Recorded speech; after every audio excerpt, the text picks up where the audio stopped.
the mic on because I didn't do that before we started. Press live on the stream because I didn't do that before we started. Okay, now I'm ready. Yeah! Ladies and gentlemen, welcome in. The Rob Brown Show is on your radio. This is the Fan Upstate. How do you do? Upstate South Carolina. How do you do, America? What up, world? How's everybody? Y'all doing all right? Everybody good? Everybody good? Everybody good? Good. I'm ever so glad to hear it. Welcome in. We are live for 3 hours of sports talk, radio excellence, my dudes and my dudettes, because it is indeed Wednesday, and it is once again time to rock and roll and have some fun on the broadcast. I saw this thing this morning, and I just saw it again. People are starting to say that Josh Allen was overrated and wondering why no one saw it before. And these are like big-time people on big TV talking about it, and I seem to have heard that before. I just want to, I heard Josh Allen, but the negative of that. I didn't even know that was possible, but... You're making me break it out in the first 2 minutes of the show. I'm not overreacting. I think it's funny. It's hilarious. Josh Allen was one of, I think, 2 quarterbacks this weekend that prevented their team from winning. Both of them threw 3 picks in their game. One of them was Josh Allen. The other one was Ryan Tannehill against New Orleans. Tennessee should have won that game against the New Orleans Saints. I'm not too big to say, all right? Because I, unlike most people, can take off the fan hat and put on the radio dude hat. So the radio dude hat snug on the noggin, and I can say the Tennessee Titans should have absolutely defeated the New Orleans Saints in week 1. But they didn't, because Ryan Tannehill threw 3 picks. I am also going to say, despite the fact that I've been a fan of Josh, and Josh, and right now only Josh, although it is week 1, he can earn back the rest of the Joshes and the Allens, that he is without question the reason that the Buffalo Bills lost that game. That's not a question mark. That's a statement. That's what happened, dudes. Like, no doubt about it. I saw some people saying that part of the reason why is he can't stay focused because he's dating Haley Steinfeld.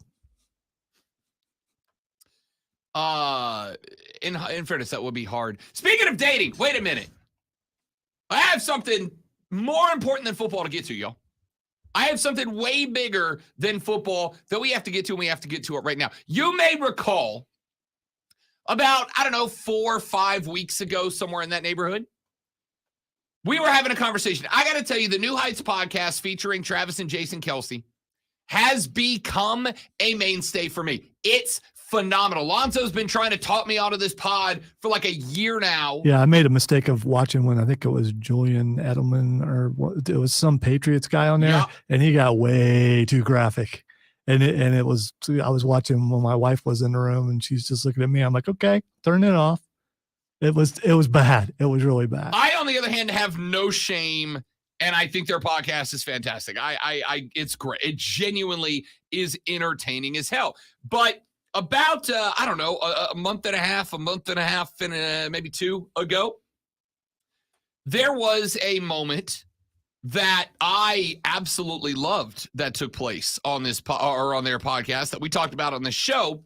It was a moment where Travis Kelsey not only said that he went to a Tay-Tay concert, a Taylor Swift concert, but that he went to a Taylor Swift concert and he made for Tay-Tay. For those of you unfamiliar with the current phenomenon, he made, as all of the Swifties do when they go to these shows, he made friendship bracelets. They all make friendship bracelets, and you bring them and then you trade them with people. And then everybody leaves with a wristful of friendship bracelets that they can then have as a memory. It's cute. It's fun. It's their thing. Leave them alone. We all got our things. All right.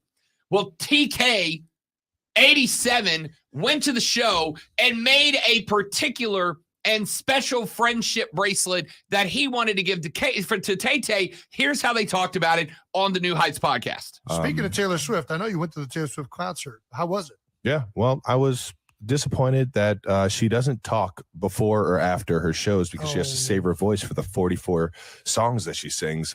So I was a little butthurt. I didn't get to hand her one of the bracelets I made for her. You made her a bracelet? Yeah. If you're up on Taylor Swift concerts, there are friendship bracelets, and I received a bunch of them being there, but I wanted to give Taylor Swift one with my number on it. Not right now. Ooh, your number's in 87 or your phone number? You know which one. So she doesn't meet anybody, and she doesn't, or at least she didn't want to meet me. So I took it personal, but it was an unbelievable show. You know which one. That was incredible. So Travis Kelce made a friendship bracelet. Shut up. Stick with me. Travis Kelce made a friendship bracelet that he planned on giving to Tay-Tay that had his phone number on it. And then he was upset. He was disappointed because she does not meet people before and after the shows, which, again, makes perfect sense, all right? It makes perfect sense. She's got a lot going on. She's got a billion shows this year. It is what it is, right? So TK got upset because he didn't get to meet her. And then we got a little bit of news yesterday. We got a little news yesterday that since that happened, apparently old 87 caught the eye of one T Swizzle. And TK and T Swizzle have been hanging out together. And I'm air quoting that, hanging out together. All right? Taylor Swift, now, this is from, and the site that I saw it come from, this is from the Daily Mail, which is kind of like a worse TMZ in London. All right, this is a UK-based paper, but they say they have multiple sources that say that TK and T Swizzle have been hanging out together. They quoted a source as saying, quote, she saw him when she was in New York City a few weeks ago. Now, I'm not bringing this to you because I care about celebrity news. Although I will tell you right now, it's my favorite power couple in America, TK and T Swizzle. You know, the funny part is if this thing happens and he's on her arm, all those fans are going to be like, who is he? Oh, for sure. Yeah, it's kind of sad. But there's going to be a lot of Swifties who have no idea who the hell Travis Kelce is. And that's okay.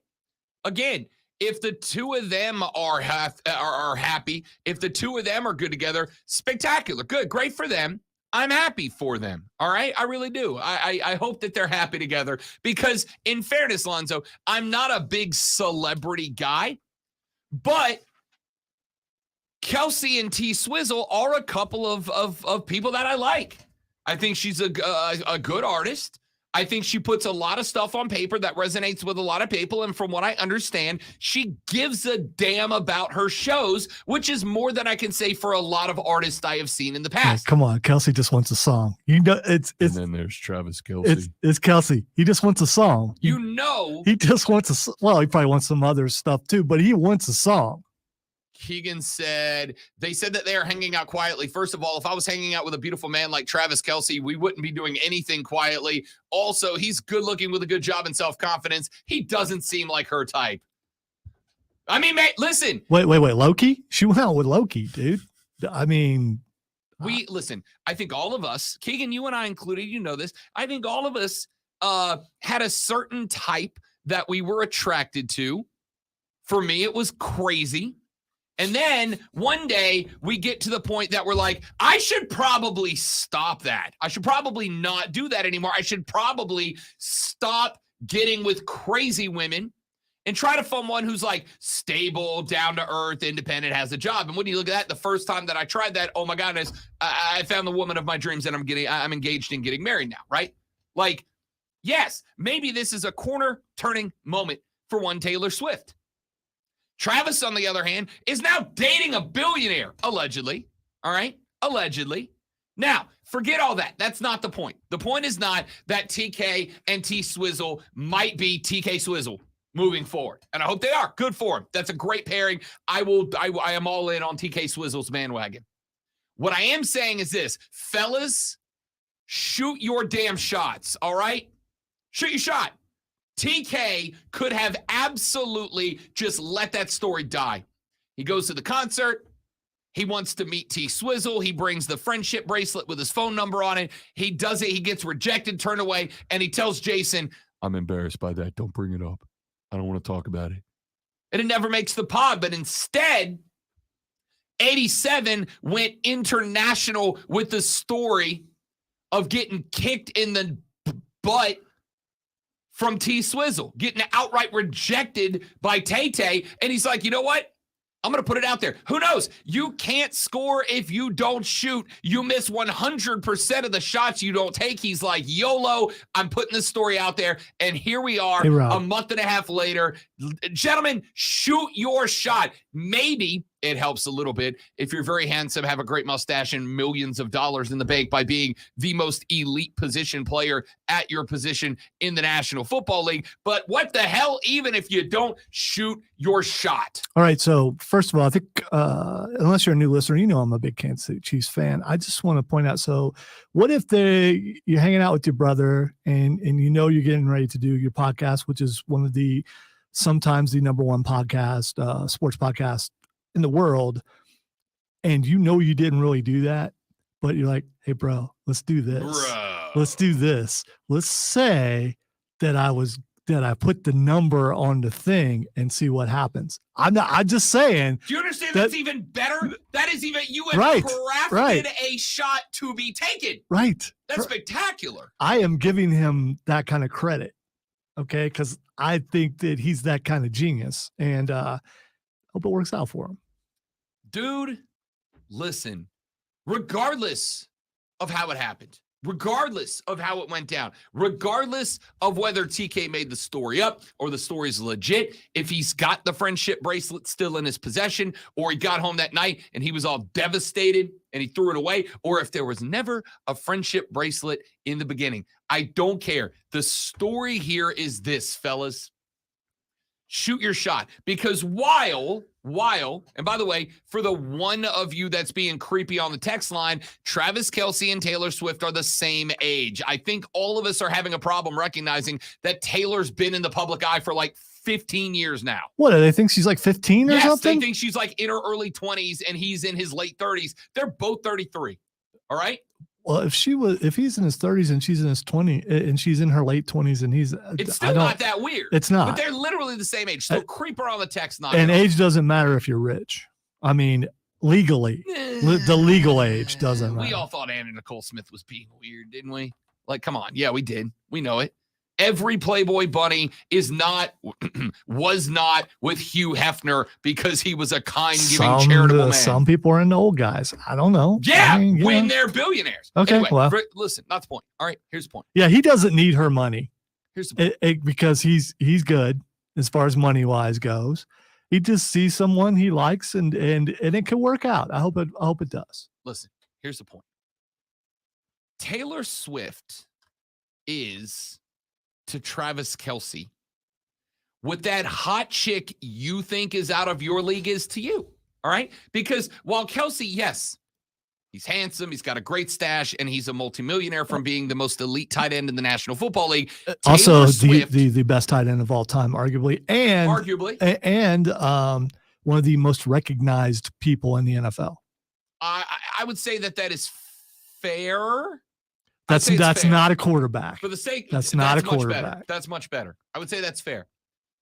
All of those things you have to keep in mind. Taylor Swift is, at this point, like it or not, an American icon. She is a global phenomenon. She is bringing in more money on tour than anybody else ever has with the Eras Tour. She also realized that in order to become a bigger artist, she had to move away from country. Because you're not going to. I mean, you country can hate on all you want. Yeah. All right, Lonzo, don't interrupt this to hate on country. All right, Too you late. can have your own time to hate on country. All right, you won't do it on mine. Which is like all the time. You won't do it on mine. All right, No, I will not have that slander here. Tay-Tay now just sprinkles in some country en route to a pop, but she is a pop music global icon. She is a billionaire after this Eras tour. She is to Travis Kelce with that hot chick you think is out of your league is to you. And ladies, I'm talking to you too, all right? I'm talking to you too, because what she just did is found her a dude who is charismatic, who is handsome, who is funny as hell, by the way, if you don't listen to that pod. The two of them clowns are amazing. I love them. They crack me up. All I'm saying is, fellas, shoot your shots, and ladies, look for Captain Charisma, who has also got his life together. All right? Good on TK and good on Tay-Tay. I ship this couple, as the kids say. I ship them with a P on the end for Lonzo. All right. We should probably do sports now. We were talking about sports before I got to that. You just did. I did stop with that. No, TK and Tay-Tay is not a sports conversation. I am aware I just went full gossip girl on it, and I don't care because there's a life lesson to make the youth of America better. Fellas, shoot your shot. Ladies, all right. Know your I want to do the Josh Allen thing here. So the reason why Kelce got hurt is because he was paying attention to Taylor Swift and not paying attention to football. And he was out there and he got hurt in practice. He got hurt in practice, man. He didn't get hurt in the game. He got hurt in practice. And so it's all Taylor. It's all Taylor Swift's fault. I mean, it sucks for you. Sucks for you, buddy. It really does. All right. Coming up on the show today. Got a bunch of stuff I want to get into. NFL power rankings. All right. Now, I am doing weekly the Robbie rankings for college football, but I want to do the opposite for the NFL. Instead, Lonzo and I are going to take a look at some of the power rankings from various content creators from around the internet.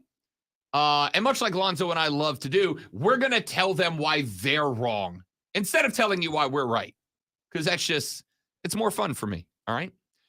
Coming up later on the show. Today's Wednesday, and I think I've decided that during the football season, Zoe, during the football season on Wednesdays, instead of just going 3 hours wall-to-wall pigskin, I think Wednesdays we're going to focus on everything else. So we're going to get some NBA in here because there's a big vote coming up about load management across of the association.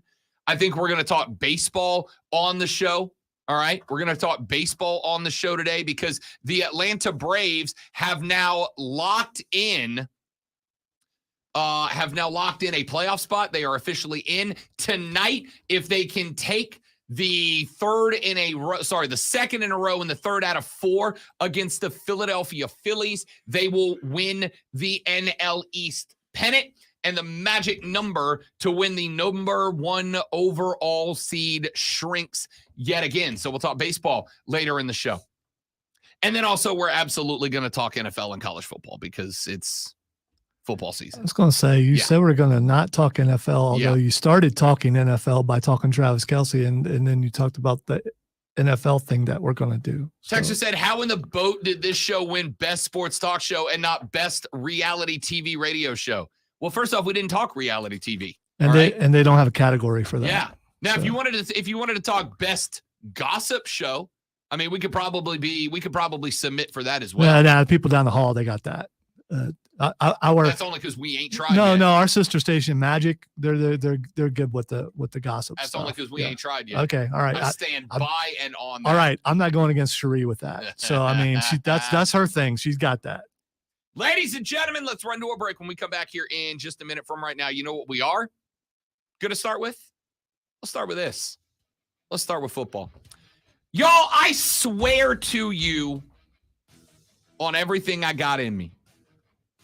I swear to you, I don't actively try to come after Dabo, and I don't because I feel like everybody else does. There's no new territory here. Well, I don't know about everybody, but yeah. Most everybody goes after Dabo all the time. I don't feel like I need to pile on. There's enough of it. But he said something yesterday that I went, no, dude. No, you're missing the point, buddy. And I'm going to tell you what that is when we come back on the Rob Brown Show. Rob Lonzo and you on the Fan Upstate. Easy. All right, guys, got a live read. Stay right there. We will be right back.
All right.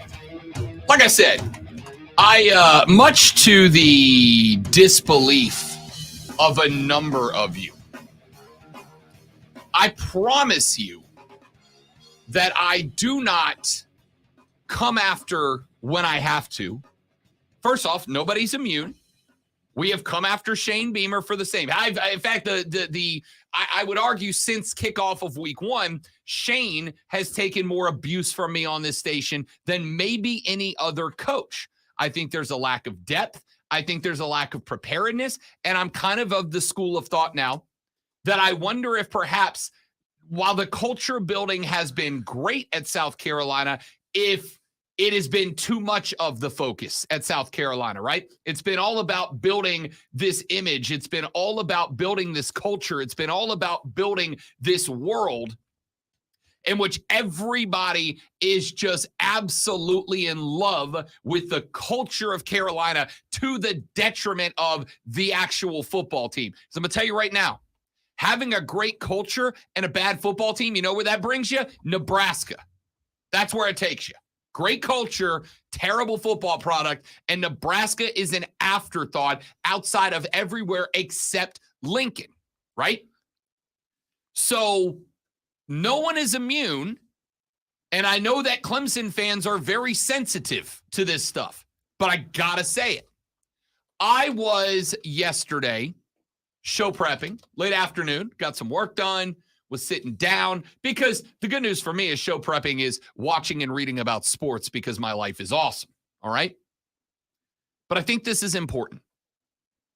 Dabo was doing his radio show on Monday night and was asked once again for the 2 millionth time about the transfer portal and the NIL.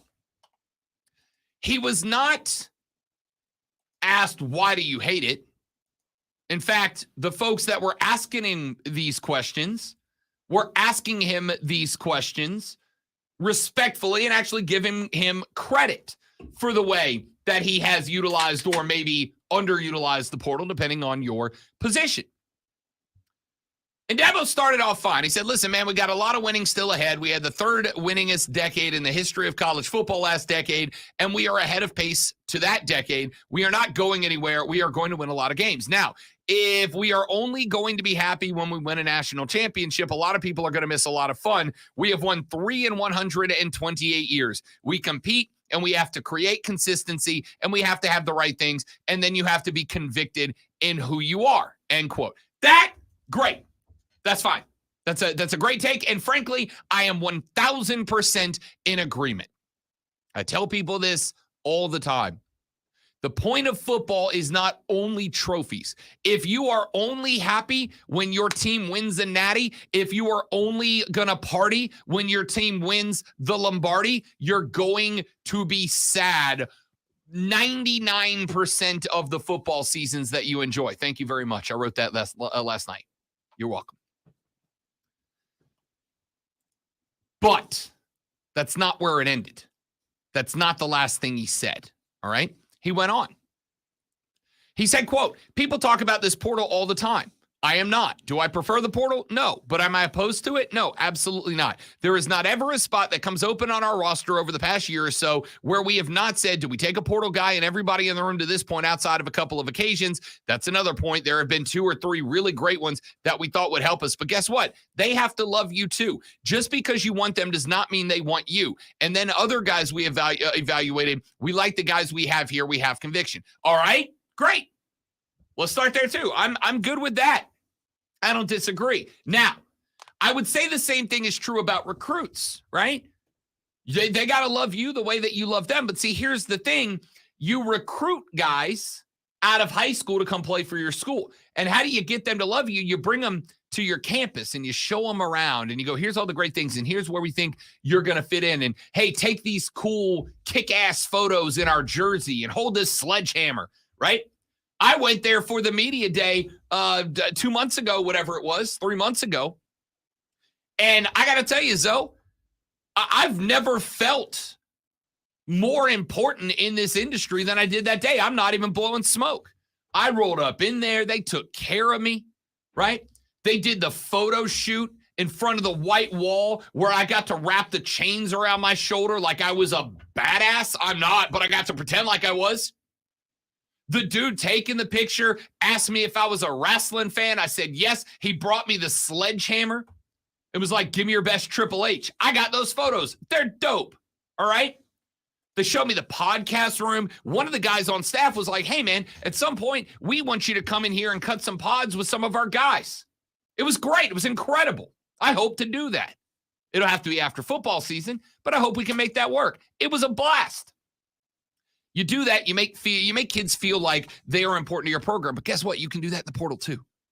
You can talk to kids in the portal. But again, I understand. You want to bring in guys who want to be there. Now, I'm going to come back to that here in just a minute because I got to finish the quote. Here's where it went sideways.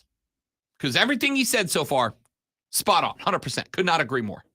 He said, quote, there is always going to be criticism, especially when you have success, which is good because people care. That's fine. But we are not sitting here today. I would have been gone a long time ago if I ran this program the way everybody else wanted me to run it. I would not be sitting here, end quote.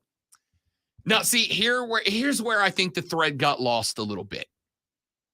I think everything that Dabo said in this quote so far is spot on and good. I agree with all of it. I agree with using the portal to fill the right spots.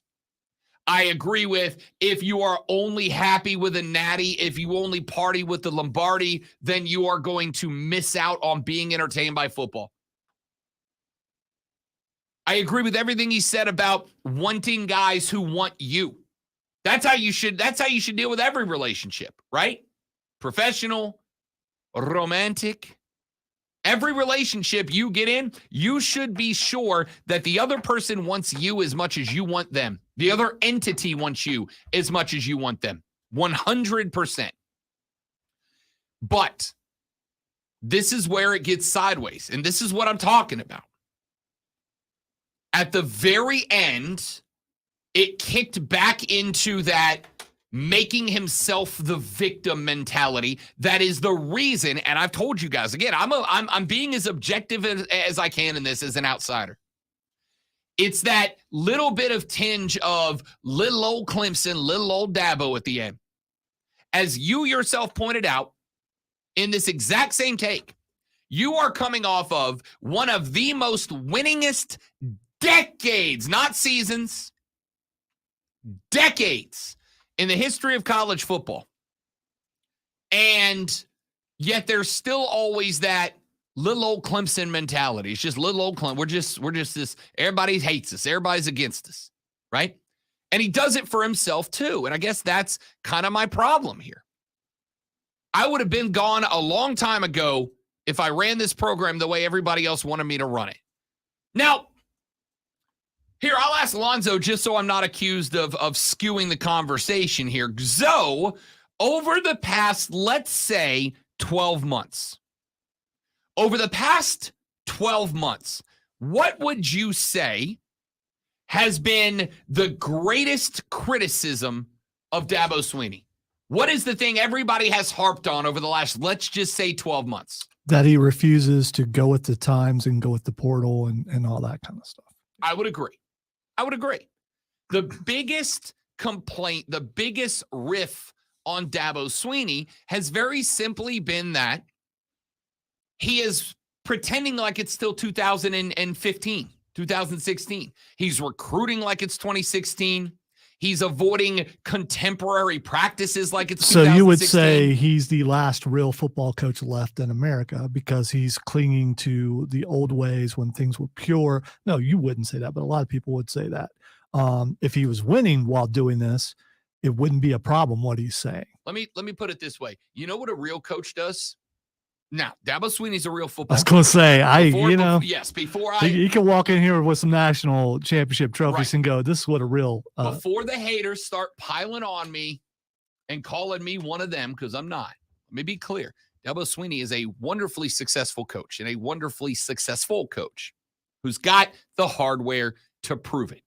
He has won since he took over the ACC more than he hasn't. He's got a pair of rings to show for it. He's a wonderful coach. But let me tell you what the best active coaches are doing. That's the best way I can phrase that.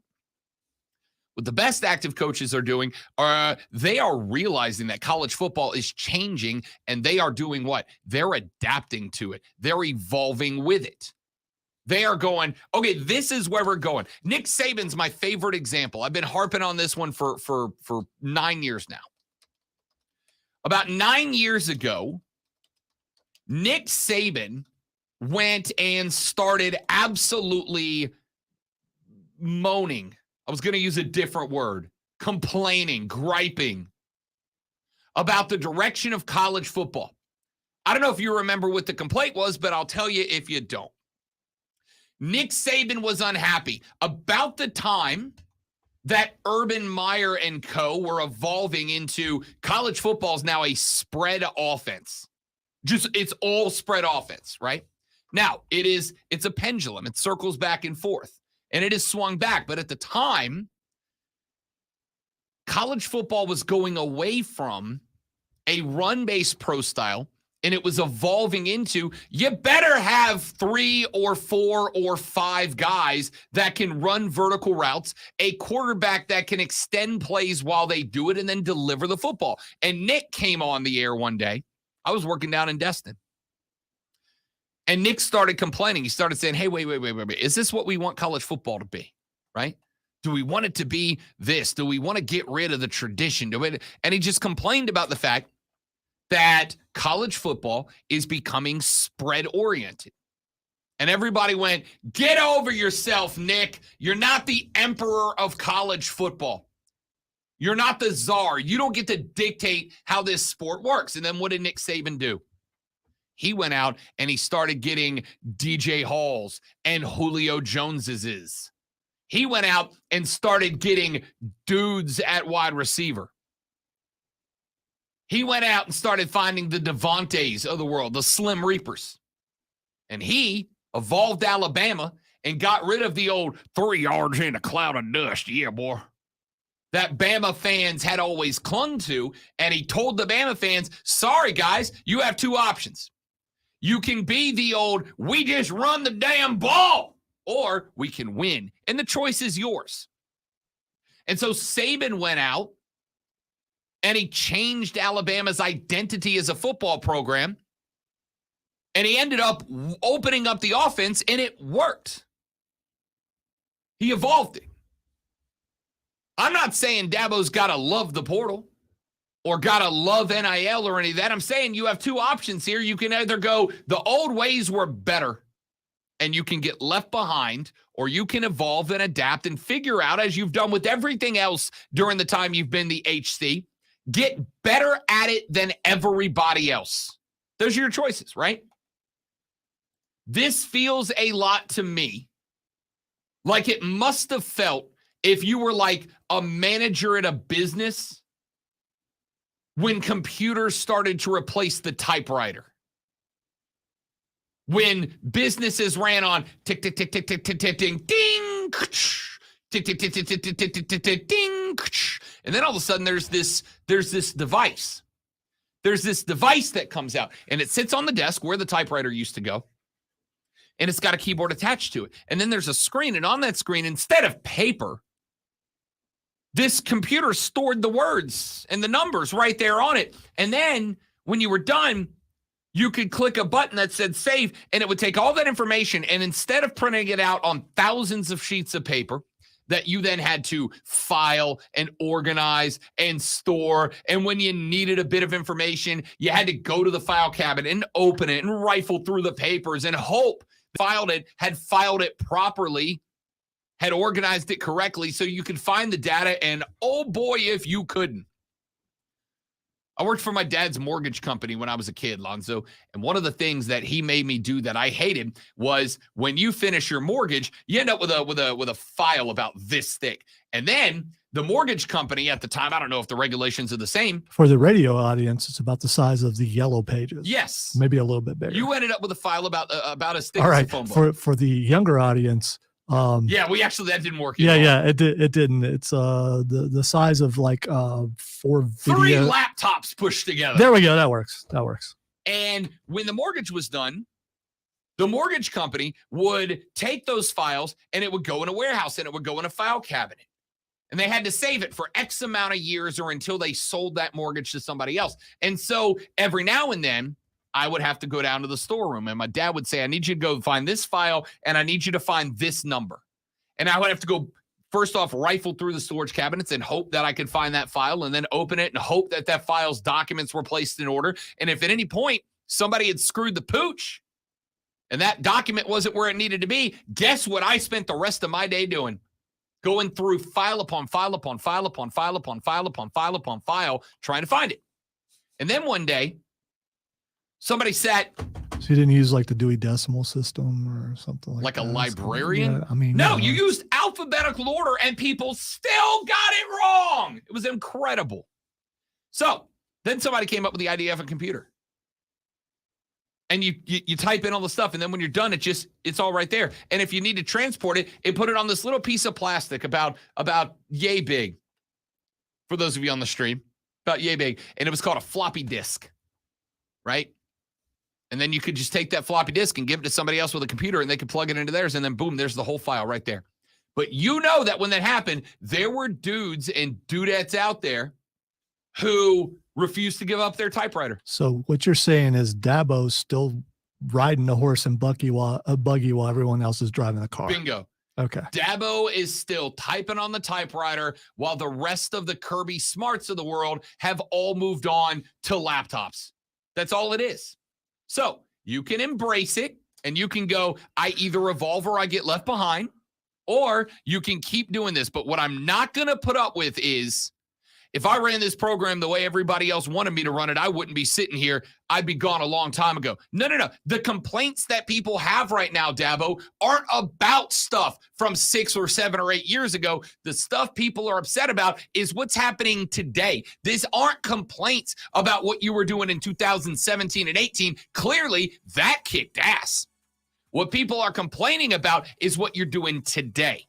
Stop with the complex. I'd have been going a long time. No, you wouldn't have. A long time ago, you were winning natties and in the playoffs, but you haven't been. You didn't go last year. Stick to your guns, Dabo. Don't listen to Rob. Don't listen to anybody else. Keep doing what you're doing. Sure. Stick to your guns. Keep hammering on that typewriter while the rest of the world is moving to laptops, and get left behind because you just cannot keep up with the speed and efficiency of what is modern contemporary workspace. That's all this is. Catch up or get left behind. Back after this on the Rob Brown Show on the Fan Upstate.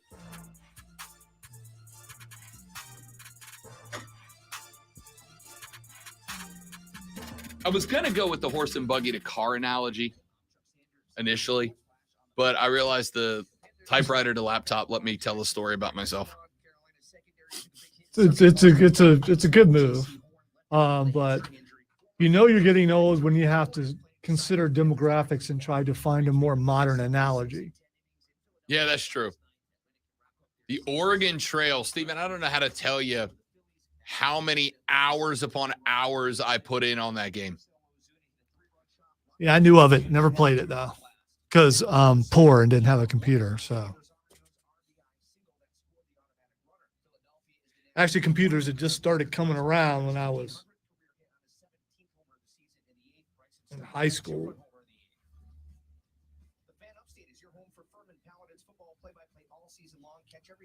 I say all that, but I have a Commodore 64 that probably still functions sitting in the office right now.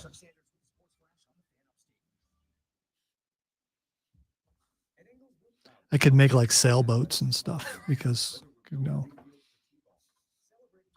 learning computers on the Apple IIe. It was the Apple IIe. Yes, and they were like new. They had just come out.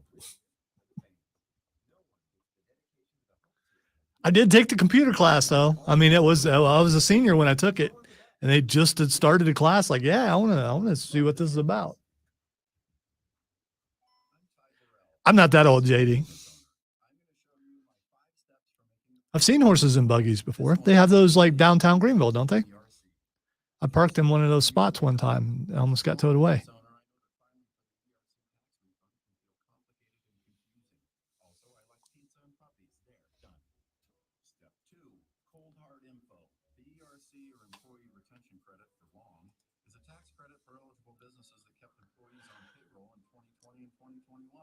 So if you qualify, Innovation Refunds Network of Independent Tax Attorneys could help you claim it. Step 3, call to action. We went to a number of years ago, the New England area, and I saw my first Amish horse and buggy. I always thought that was like an urban, like a store, like a tall tale. The Amish were. They are not. I'm beyond grateful I met my friends at Smith & James Fine Men's Clothing because they make me look like I know what I'm doing. They'll help you find the best color. Right, JD. I'm a spring chicken. Don't know what that means, but I guess it's a chicken who's born in spring. I don't know why that makes them younger than, or like most chickens born at another time. See, I've never been to Pennsylvania, but I've a lot of their products would filter down into Ohio, and there are some Amish areas in Ohio also. And I will always remember doing an oops on Upstate Pulse of an Amish guy getting pulled over for DUI.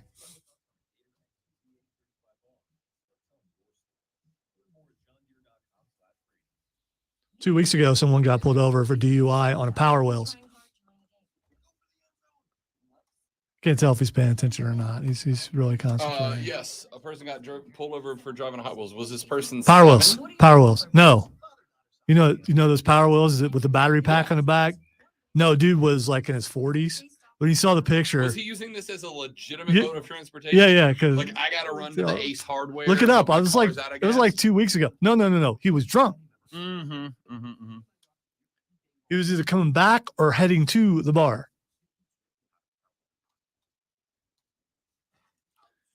They have his mugshot. He would appear to be diminutive to the degree where he could actually fit in one of those cars. But I had a theory it was a Bigfoot, but it wasn't. Because if you're going to get pulled over for DUI and a Power Wheels, it needs to be a monster truck. First off, I didn't know how expensive those things were. Oh, yeah. Because I wanted to buy my nephew one just to aggravate my brother a couple of years back. And then I went and looked, and they are like $900. Yeah, you don't want to. Yeah, the high-end ones. I mean, paying a good penny. If you find them at Big Lots, they might work. I don't know.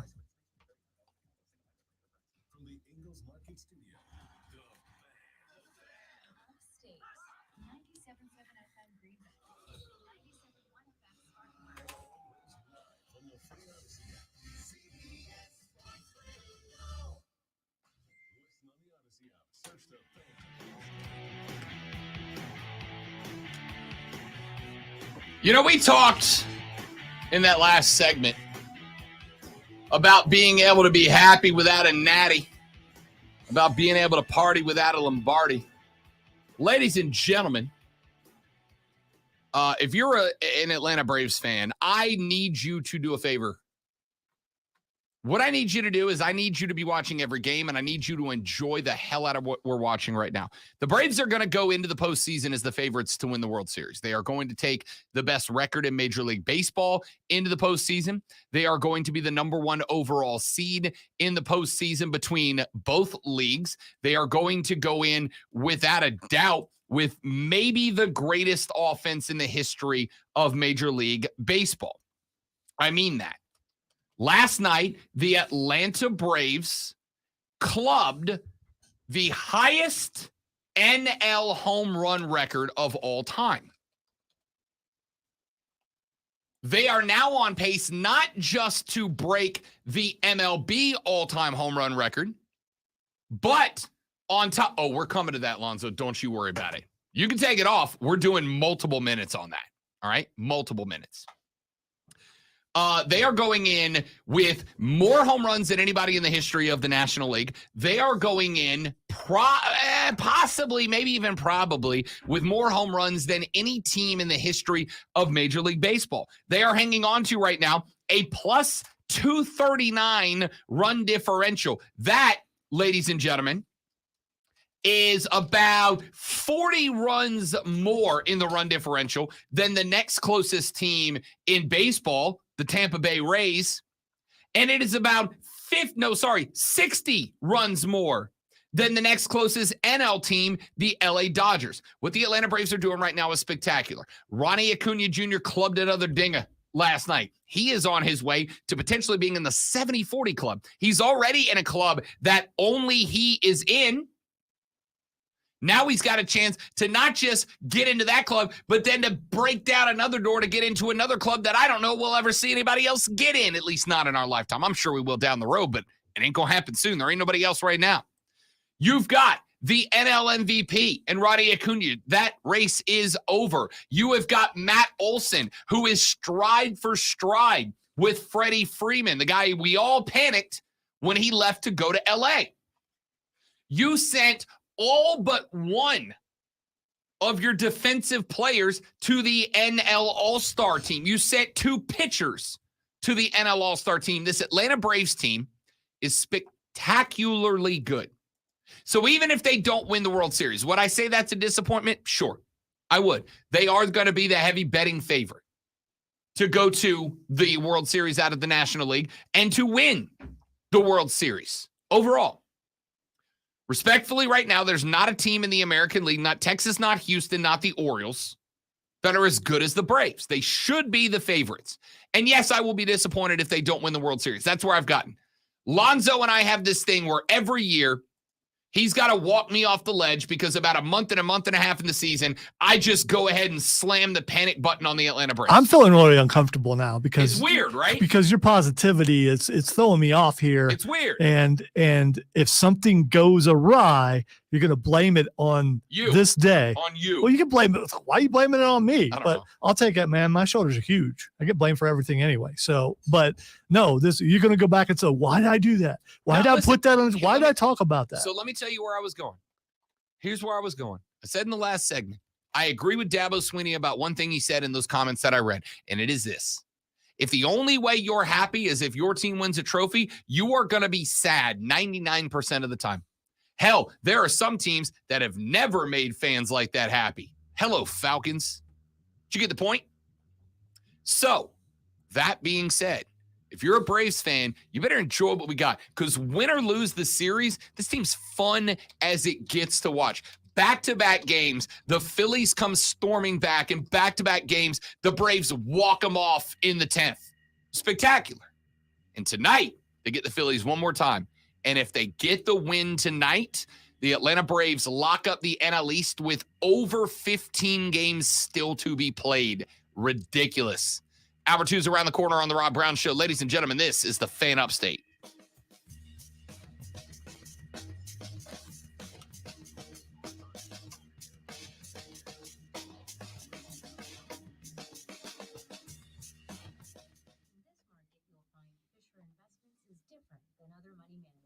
Different how? Aren't we all just looking for the hottest stocks? Nope. We use diversified strategies to position our clients' portfolios for their long-term goals. You don't just provide cookie-cutter portfolios?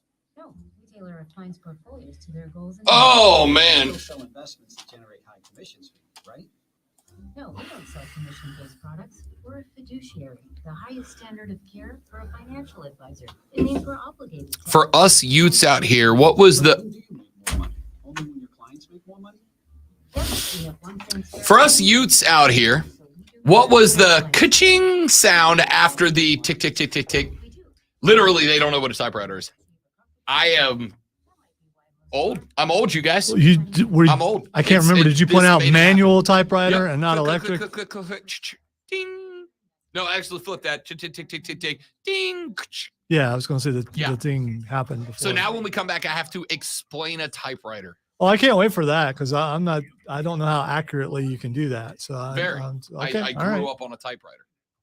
I didn't grow up on a typewriter. It sounds painful. It really does. A lot of pointy parts on a typewriter. All right, back in 20. 20 what? 20 minutes?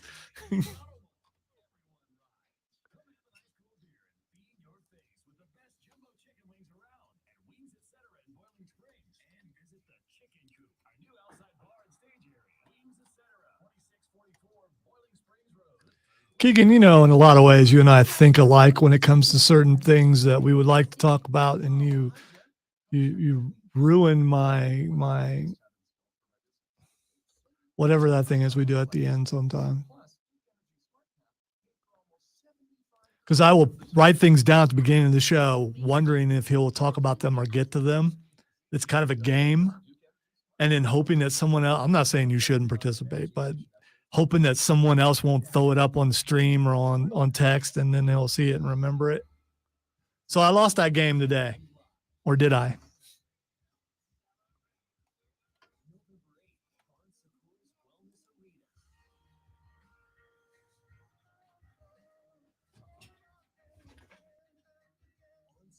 Really? Am I?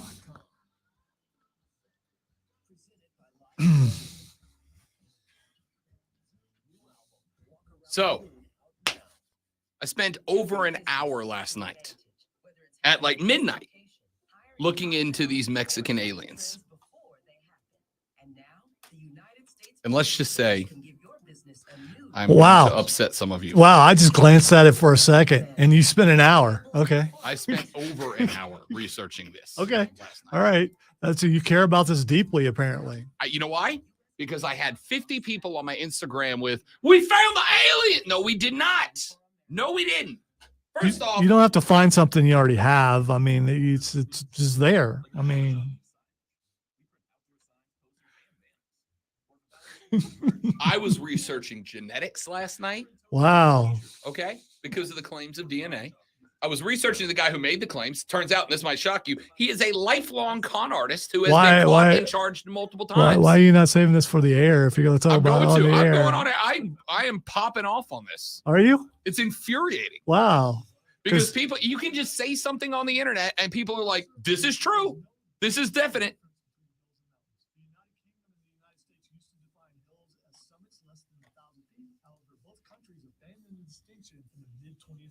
I'll be damned. So now I can just call any hill a mountain and any mountain a hill. I'm about to make so many people in West Virginia angry. Well, we learned something new today. I thought that was breaking news worthy. That's 100% breaking news. You were just as shocked as I was. Yeah, that is unsettling to tell you. I don't know why. As a science guy, I bet it bothers you more than it bothers me. Well, the logical side of my brain is like, there's got to be a distinction. Otherwise, there's no point in having both words. So I could say Kilimanjaro is just a hill. Yeah, it's a big-ass hill. It's just a big hill. Yeah, and then I roll outside tomorrow and I take the dog for a walk because our house sits on a hill. I'm going to tell everybody I know, I go climbing mountains every day. I live kind of on a hill. I'm going to say it's a mountain. Yeah, hell yeah. Same Drake Show, new time. I just sent you a picture on Twitter. Okay.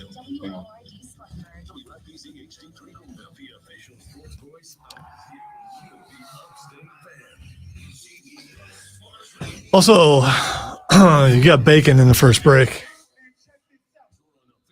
I want bacon. You had bacon yesterday and the day before. What? Nothing. What'd you say? Said you had bacon yesterday and the day before. No, I want actual bacon.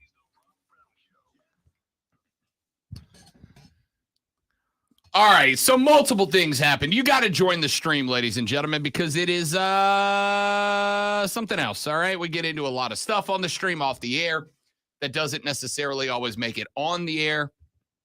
Some of it's going to. Like, for instance, the texter said, for us youths out here, what was the ka-choo sound effect after the ding, ding, ding? If you missed a segment and a half ago, I discussed typewriters. And I did the typewriter sound effect. Ding, right? So on the real old typewriters there, texter, you, I appreciate your inquisitive nature first and foremost. Always stay curious, always learn more. On the old school typewriters, you would type tick, tick, tick, tick, tick. And then when the scroll that actually has the typeface on it that moves across the paper, because when you type, there's a little ball at the bottom that has all of the plates in the ink that actually transfer when you push a button, the little lever that has when you push the F on it, the little lever that has the F, it goes up, it hits the paper, it leaves the ink, it comes back down. But then that little ball has to travel the length of the paper. And when it gets to the end on older typewriters, it would, that's what the ding would be. Ding, that would tell you you've reached the end of the page, the end of the travel space of that little ball. And then you would have to manually slide it back over to the other side, hence the ka-ching. So it was tick, tick, tick, ka-ching, ka-ching. And that was you moving the little ball back to the other side. Now, on later series typewriters, they developed a mechanism that the little ball it moved itself back over, right? You get to the end, tick, tick, tick, tick, and it would just move itself. But in the OG typewriters, you had to push that thing back over, and that's what that sound was. You've now learned something about ancient technology. All right? And you're welcome. We're just here to make your life better. Texter says, Rob, the best active coaches aren't winning anything. The least active coaches aren't winning anything. Right now, you're either Georgia or you aren't. Yeah, no, for sure. But you got to look at what Kirby Smart's been doing, man. Kirby has done, I would say Kirby, as far as got lucky last year. He's had a very good run, but he got lucky last year. For the record, even if the Buckeyes made it, that field goal, Georgia was still a damn good team last year. No. It's a good team, but it's not as dominant as the Texans making it out to be. You got lucky that kick was missed. and you can say, well, it's sour grapes. And yes, I'm wearing a Ohio State shirt right now. Whatever. We all saw how bad that kick was. Yeah, it's pretty bad. You would have lost that game, Georgia fan. Yeah, it's pretty bad. It was pretty bad. So I don't disagree that Georgia's on top of the mountain, but I do think there is a lesson for that, right? I absolutely think there is a lesson for that. And I think that lesson is Kirby Smart on the activity level of coaches in college football right now. I'd say Kirby falls somewhere kind of in the middle of the balance of portal players versus developing recruits, right? I'd say Dabo is the end of the spectrum on one side. I'd say Dion is the end of the spectrum on the other. In fact, I was talking with Cody Decker, my host on Bet for the Cycle, the nationally syndicated baseball gambling show that's sweeping the nation. Bet for the Cycle every Saturday from noon to 4 on the BetQL network and on fine Odyssey stations everywhere. And he is now hosting a midday show for another outlet as well, a national midday show. Cody Decker blew up. I'm taking all the credit for his success. And on their show, they were talking about where coaches fall on the Dabo to Dion scale. I thought it was brilliant, right? Where do coaches fall on the Dabo to Dion scale? On one end, you've got Dabo Swinney, who is kind of country and down to earth, and it's all based on, family and faith and tradition and principle. And on the other end, there's Dion. On the other end, there's Prime Time, who's winning on trends and being cool. And hell yeah, if you're not good enough, you're off the team. Transfer. Good luck. I'll help you however I can, but you're gone. Whatever. And where would you place different coaches on that scale? Like, where would you place Nick Saban on that scale? I would say on the scale of Dabo to Dion, he's probably leaned over towards the Dabo side, right? But you better believe that he is far more contemporary than Dabo right now. Where's Kirby Smart? I said Kirby probably dead center of that scale, kind of half and half. And you can lean either way. That's what we're saying. Texter said, Rob, no disrespect to Dabo for what he's done, but for now, us, the fans, the question is, Dabo, what have you done lately? Again, and this is where I've kind of got to walk it back. Dabo fans, y'all were 2 points away from being in the playoffs last year. You understand that? One field goal and you beat South Carolina, you're in the playoffs last year. Again, I get, no, it's not. Guaranteed. No. They would have gotten in because while 75% of who gets in is based on what you did on the field, a solid chunk of it is who are you as a program? They would have loved to have had a Clemson program in last year's playoffs. A one-loss Clemson team, I think, would have gotten in before a one-loss Big Ten team who did not win their conference championship. I appreciate you backtracking there because you guaranteed, and then you said you think. There's no way we would know. No, let me rephrase that. I would guarantee that a one-loss Clemson team who still had 12 wins and won the ACC, won a Power 5 conference, would have gotten in before a one-loss Power 5 conference team who did not just win, who did not play for their conference championship. It would have been a toss-up in the committee, and it could have went either way, how they would pick who would go in there. But there's no way it was a guarantee. I am comfortable saying I would have guaranteed ACC champion, one-loss Clemson goes in ahead of non-Big Ten champion and one-loss Ohio State. It's just Clemson. Now, all of that being said, I will stand on what I said. You were 2 points away from being in the playoffs last year. So let's not pretend that Clemson is a flaming ball of wreckage at the bottom of a cliff. They're not. They're just getting slightly outpaced by everybody else. The problem with being slightly outpaced by everybody else, except Georgia, who just can't stop speeding. See what I did there? That's a okay. So can none of them stop speeding? I mean, the problem with getting slightly outpaced, I'm a NASCAR guy, right? There is no word that strikes fear into a driver faster than he's 0.2 faster. He's 0.2 faster. Because every time you cross that start-finish line and he's 0.2 faster, guess what? In 5 more laps, he is a second ahead of you. 0.2 is not a lot, but it is after 5 laps, right? And that's kind of what I feel right now is happening to Clemson. Georgia and Michigan and Ohio State and all these other schools, they're 0.2 faster, which is not a big deal for a single season like last year. But the cumulative effect of 0.2 faster can be devastating if you let it keep racking up. That's it. That's all it comes down to. Texter says Kirby better learn. Oh, excellent. Good timing, Texter. Kirby better learn how to get his team to adapt to traffic laws and speed limits. Why? I mean, yes, he should. But again, why? What's the point? What's happened so far?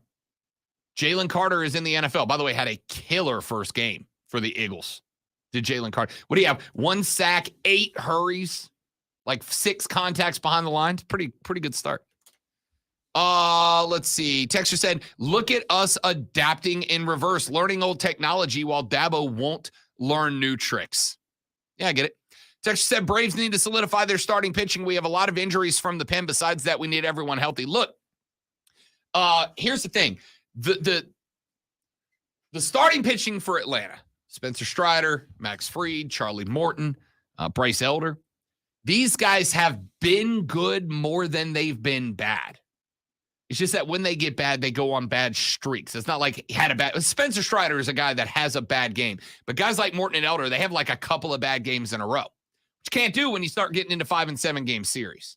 The good news is if you are going to do that, you better have it backed up by the best offense in Major League Baseball. And that is what the Braves have right now. All right. CarPros.com text line 71307, 71307. Words are hard. 71307. That's the number. Send in your text. Start it with the word fan, and we will read them on the air. Ken Lonzo, I know your answer. I'm going to give you the chance to tell me what it is anyway and back it up. Can the Gamecocks beat Georgia on Saturday? Is there any point in us getting excited about this game? It's a 3:30 kick. It is the SEC game of the day. Shane and the boys visiting Athens. Can the Gamecocks, based on what we've seen so far, beat the Georgia Bulldogs? Absolutely, they can. They'll have the best quarterback on the field that day. If some other people step up to play with that quarterback at the level that quarterback is playing, they absolutely could win that game. But it would have to be a shootout. Okay. What specifically? Do you deny that the best quarterback? No, I agree with that wholeheartedly. Okay, all right. I agree with that wholeheartedly. My question here is, what specifically do they need to do? If I ask you for like the 2 to 3 game X factors that South Carolina must do to win this game, what would those be? All right. 1, don't let Spencer Rattler get hurt. 2, score 52 points. 52. Yes. Because I'm not sure that defense can stop a whole lot of anything. So you're gonna have to do what some teams do all the time, and that's just put up as many points as you possibly can, because you know that your defense is probably not going to help you. I actually don't agree with that, or don't disagree with that, to be honest with you. I actually think that's a really good take.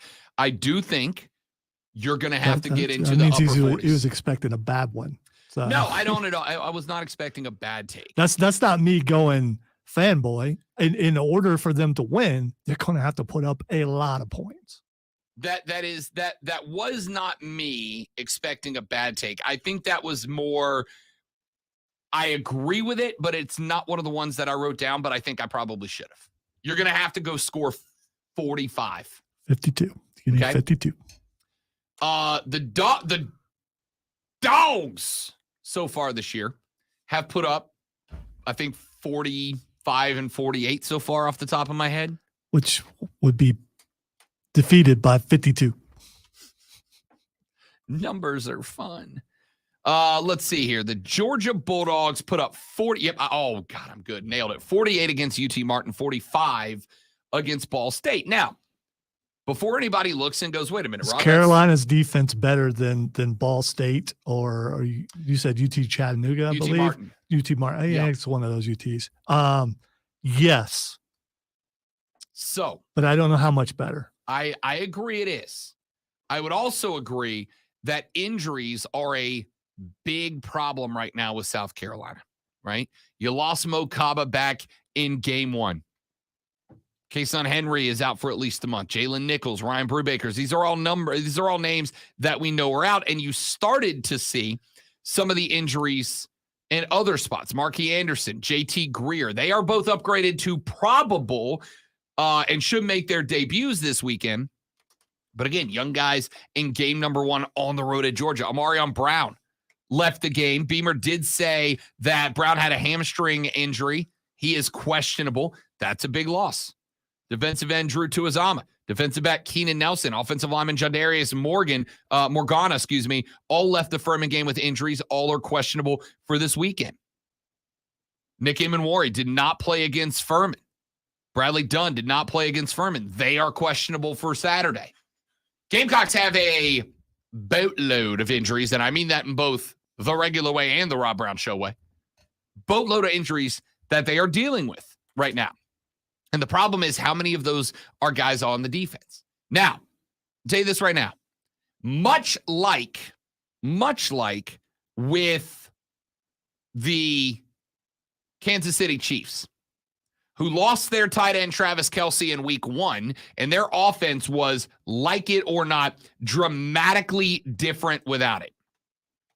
If you can take Brock Bowers out of the equation, you got a very good chance to win.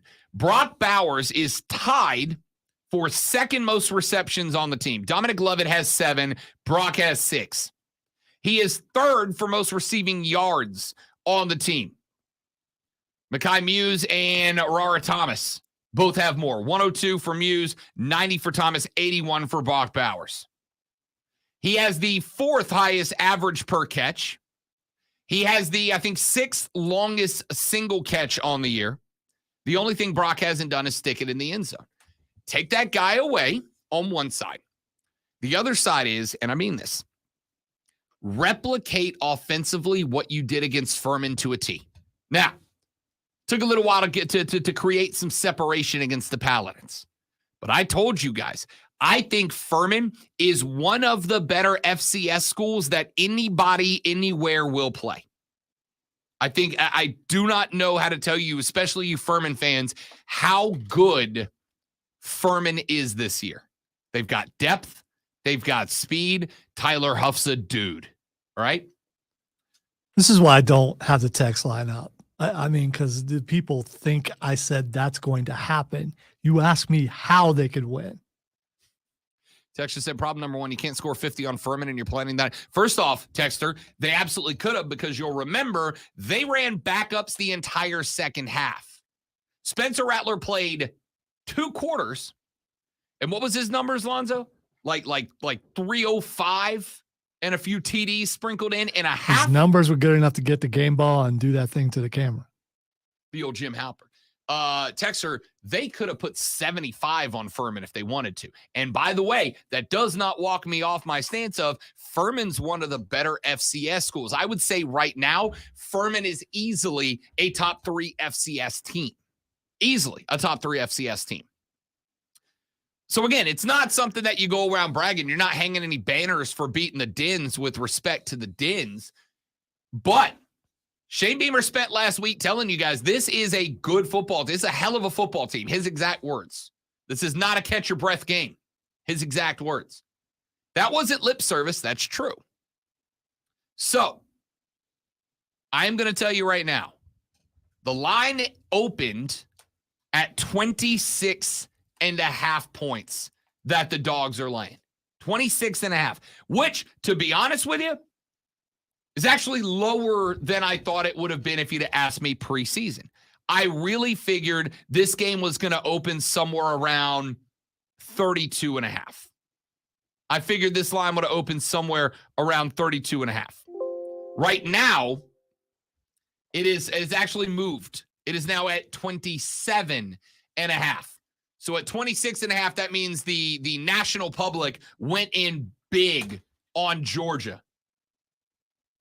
South Carolina has to replicate the offense that they showed against Furman. Okay? Here's what I mean. The offensive line is outmanned in the trench. That's not a question. That's a statement. All due respect to the Gamecocks, Georgia's D-line is better than your O-line. How do you respond to that? How do you reply to that? How do you answer when their D-line is better than your O-line? There are 2 ways. Number one, additional blockers. You keep Mario Anderson as RB1 and you make him a blocking running back and you trust that your 3 wide can get it done. Number 2, tight end. I'm putting Trey Knox out there every play. Every play. I'm putting Trey Knox out there. And I'm putting him out there, number 1, to utilize as an additional blocker. I am motioning him back and forth so that he's on the left side, he's on the right side, he starts on the right, he ends on the left, he starts on the left, he ends on the right. I am utilizing him as an additional blocker, and as soon as they stop paying attention to Trey Knox, I'm running the exact same play that they ran to him against Furman for his 1 snag, the little tight end seam dump. It's a great route and a great run by Trey Knox and a great throw by Spencer Rattler. Number 2, not only am I adding additional blockers, but I am shifting the pocket. That's something they did against Furman a lot. Guys would fire off the ball, and they would all block right. Almost the offensive line almost running down the line and keeping D linemen on their outside hand, pushing them and just running laterally. Roll Spencer Rattler out left, roll him right. Roll him with the offensive line behind a moving pocket so that everybody's playing catch-up A and B. Now his legs are part of the equation. A 3 or a 5-step drop, you have taken your quarterback's legs out of the equation. That's one thing that infuriated me about the Bills game against the Jets. I know it was raining. I know the ground was slippery, but how many sacks did Josh Allen take in that game? 6? How many of those, go back and watch that film, were in a stationary pocket where Josh Allen's legs were not in play? Almost all of them, if I recall correctly. Use Rattler's legs as an additional number, an additional variable in the equation. Roll the pocket right and roll Spencer Rattler behind it. Roll the pocket left. Get everybody flowing left. Roll Rattler back out to the right. I want bootlegs, both naked and covered.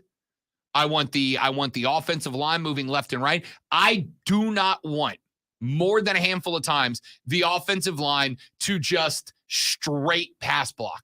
I don't want it. It's got to happen every now and then, but it should be every now and then, not the mainstay. Move the pocket, move the quarterback in and out of it, shift the line left and right, roll the quarterback with it, roll the quarterback without it. Keep them on their toes and let Spencer Rattler's legs be part of the equation. If you do that, if you remove Brock Bowers and you make Carson Beck go to his wide receivers and put the pressure on them, even if your DBs are a little banged up, even if Nick Omamori is not capable of coming back this Saturday, I hope that he is, at least you've created a world where you're giving them a shot. Because if Brock Bowers, who is a dude that I honestly thought could be the first tight end to be invited to New York at the end of the year in a very long time, I mean, he's leading or he's towards the top of the leaderboard in most of the receiving categories for Georgia. He has not been incredible. Do not let your team be his breakout game. Brock Bowers is going to have a coming out party. Do not let it be Saturday. If it's Saturday, you got no chance. If you can keep him out of it, if you can make Carson Beck go down the field, throw vertically, you'll give yourself a chance. Offensively, move the pocket, make Mario Anderson RB1 because I love the guy, but Dak Joyner's not it, not solely as a running back. Use Mario Anderson as your running back. I want extra blockers. I want RB blocking. I want TE blocking. Utilize Trey Knock whenever the linebackers get lazy or get over-aggressive, and roll your quarterback with and without the pocket. That's it. Texas says, OMG, this is hilarious comparing Furman to Georgia. Glad South Carolina has a train because they're going to need it to pick up all those dead chickens off the field. I want you to know, and I may or may not talk about this. South Carolina posted an Instagram post of the cockaboose coming on the field, Cocky's new entrance. I thought on Monday, I really, truly thought on Monday that I had a hot take. It's getting hot in here. So hot. By saying the cockaboose was kind of cartoony, kind of kiddie. I didn't like it. Go back to the stripper cage with the shower curtain on it because I thought that was super dope. The South Carolina fans don't like it either. The Instagram page was like mostly Gamecock fans going like, nope, don't like the train, bring back the stripper cage. It's getting hot in here. So hot. Back after this, the Rob Brown Show's on your radio. Rob, Lonzo, and you. It is the Fan Upstate, y'all. Thank you. All right, guys, we got a live read. Stay right there. We will be right back.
All right, dudes and dudettes, we're back.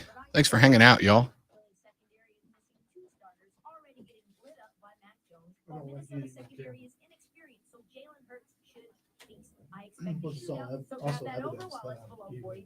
Trista Crick, helping you beat the books and bet smarter with BetQL. Download the BetMGM app today.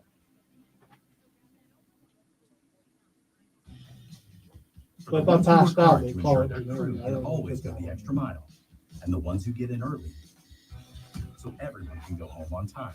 There's Grainger, offering professional-grade supplies backed by product experts, so you can quickly and easily find what you need. Oh, man. You can count on access to a committed team ready to go the extra mile for you.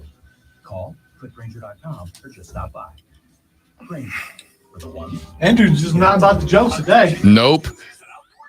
Business. It's the grand opening of A&K Auto Mall and RV Center on Wayhampton Boulevard in Greer. Be amazed by the diverse selection of over 100 pre-owned vehicles. Best part, everyone is approved with guaranteed financing, regardless of your credit, and no payments for 90 days on all pre-owned vehicles in stock. Take a stroll to the other side of our auto mall and discover our impressive collection of brand new RVs. Stop by our brand new location on 14445 East Wayhampton Boulevard in Greer. Football is back, and so is Cash the Ticket. Jim Costa with Mike Valenti every week this fall. That's picks, parlays, and that's sweet, sweet value. Cactus included on all the NFL and college football matchups. Holly sounds like my Full right. breakdowns on the biggest games, but if you have a life, you don't have 45 minutes to spare, we've got you. We're the most on-demand podcast. We're catered to you and the teams you love. That's Cash the Ticket. Listen on the Odyssey app or wherever you get your podcasts. Tired of getting dinged by monthly fees on your checking account? You need Simple Checking from Home Trust Bank. With Simple Checking, you get all the essential checking services for free, including 100% online access and a free Visa debit card. It's everything you need from a checking account, but no hoops, no surprises, no monthly fees. Stop by today or call 800-627-1632. Simple Checking at Home Trust. Ready for what's next. Member FDIC, Equal Housing Lender. Sponsored by Jeff Martin Auctioneers. Jeff Martin Auctioneers is hosting the East Coast Public Auction in Pelzer on Thursday, September 28th, featuring construction and farm equipment, trucks, trailers, and more. Bid your way live on site or online, jeffmartinauctioneers.com. Experience the difference. License 4283. Hey, football fans, this is Cole Bryson. Are you ready for the ultimate adrenaline-packed high school football experience? Tune into the Fan Upstate every Saturday morning from 8 to 10 for the Saturday morning scramble. You'll get the latest scores, insight, and exclusive interviews with star athletes and coaches. Plus, I'll be broadcasting live from your local Ingles Market all season. The Saturday morning scramble only on the Fan Upstate 97.7 FM Greenville. That world in the next break. And on your phone on the Odyssey app. Powered by Founders Federal Credit Union. Matt World. Crazy Mad world. World in the first break. Fun.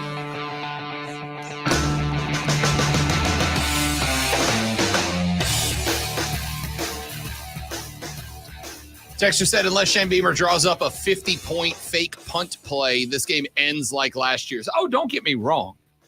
I am very much leaning towards Georgia winning this by 3 touchdowns. I don't know that I'm touching 27 and a 50-point half. punt play. That's just unrealistic. Slightly. Yes, I'm still leaning towards Georgia wins this game big, like 3 touchdowns big. I don't know that I'm going 27 and a half. If this line would have opened at 21 and a half, I might have played it, like just hoping there was an extra field goal thrown in there somewhere. The arrogant gall of some fans who just believe that you should just go ahead and write a W next to your team, like there's no chance in the world I'm that not going to lightning go. could strike and they could win. By the way, I'm not picking them to win. You asked me how they for sure. could. I'm not coming after you. I agree. I think there is a chance. I'm just saying it's improbable. There's also a chance that I pick up a Powerball ticket that wins. Absolutely. People there win is. the Powerball all the time. That's why they put the odds on there. Right. I mean, in those odds, you could be the one. Absolutely. You could be the 1 out of 2 billion. Real quick. I don't mean to go left field on this, but I'm going to because I have to, because the world's Left in trouble. field. That's where you normally are, right? Good one, Zoe. Yesterday, the Mexican government revealed evidence of extraterrestrials, including not one, but 2 mummified alien bodies. And the internet lost its mind, you guys, because, hey, look, here it is. Because, if they say it on the internet, it must very obviously be true. No, it's not. Okay? I'm sorry to be the one. You have empirical evidence. You have absolute proof. Yes. That's, thanks to your scientific research, that you can go to the Mexican government and say, "Come on, guys, here you go. Here's proof that this isn't real." Right. Except for what is provided as evidence does not, by definition, make it empirical evidence. That upstanding country of Mexican, it's all about truth. Mexico, rather, all about truth, and never have been, considered to do anything underhanded. Of course, they're the pinnacle. If they come out and say, "Here's them aliens," except in Spanish, there's them aliens. Except in Spanish. Listen. The dude who brought these mummified bodies forward, I spent over an hour last night researching this. Because I was like, all right, I know this is going to come up. It's my show. It gets weird. It's going to come up. And it did on the stream about 20 minutes ago. Join us at facebook.com/thefanupstate. Thank you, Keegan. Yeah, well done. You know what was happening. Couple of things. Number one, the claim, first off. Thanks, James. I had no idea how to spell Zapruder, but now I do. The claim is that these alleged mummified aliens shared 70% of the DNA of humans. Now, there's a couple of things that are very interesting there. When the aliens landed on this planet and created the pyramids and all things like that, of course, they messed around with cave people at the time. No, and sure. That's where, so you get mixing of DNA. That's where kids come from. I don't know if you knew that. First off, let's start with this. I know you don't like them, but that is where they come from. You are killing me right now, Smalls. Let's start with this. Chimpanzees share 98.8% of DNA with human beings. So that number is interesting. If it's accurate. Wait, Planet of the Apes could happen. In a weird parallel universe, yes, it could, theoretically.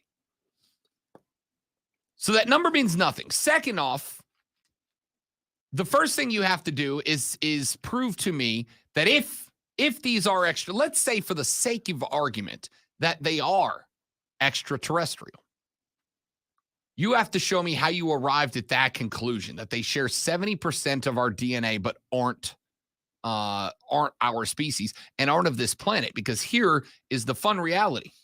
Realistically speaking, while it is possible that life would develop elsewhere in the universe and do so in the same steps of evolution that we did, the odds that we would share the same life encoding format as them is incredibly low, right? It's for instance the same as if company A builds a car and company B builds a car. Yeah, they may use some of the same parts, but they're not going to be put together the same way. So you would have to show me that if they were real, which I don't believe that, you would have to show me how they are carbon-based, DNA-based, and similarly built in DNA, but not of this world.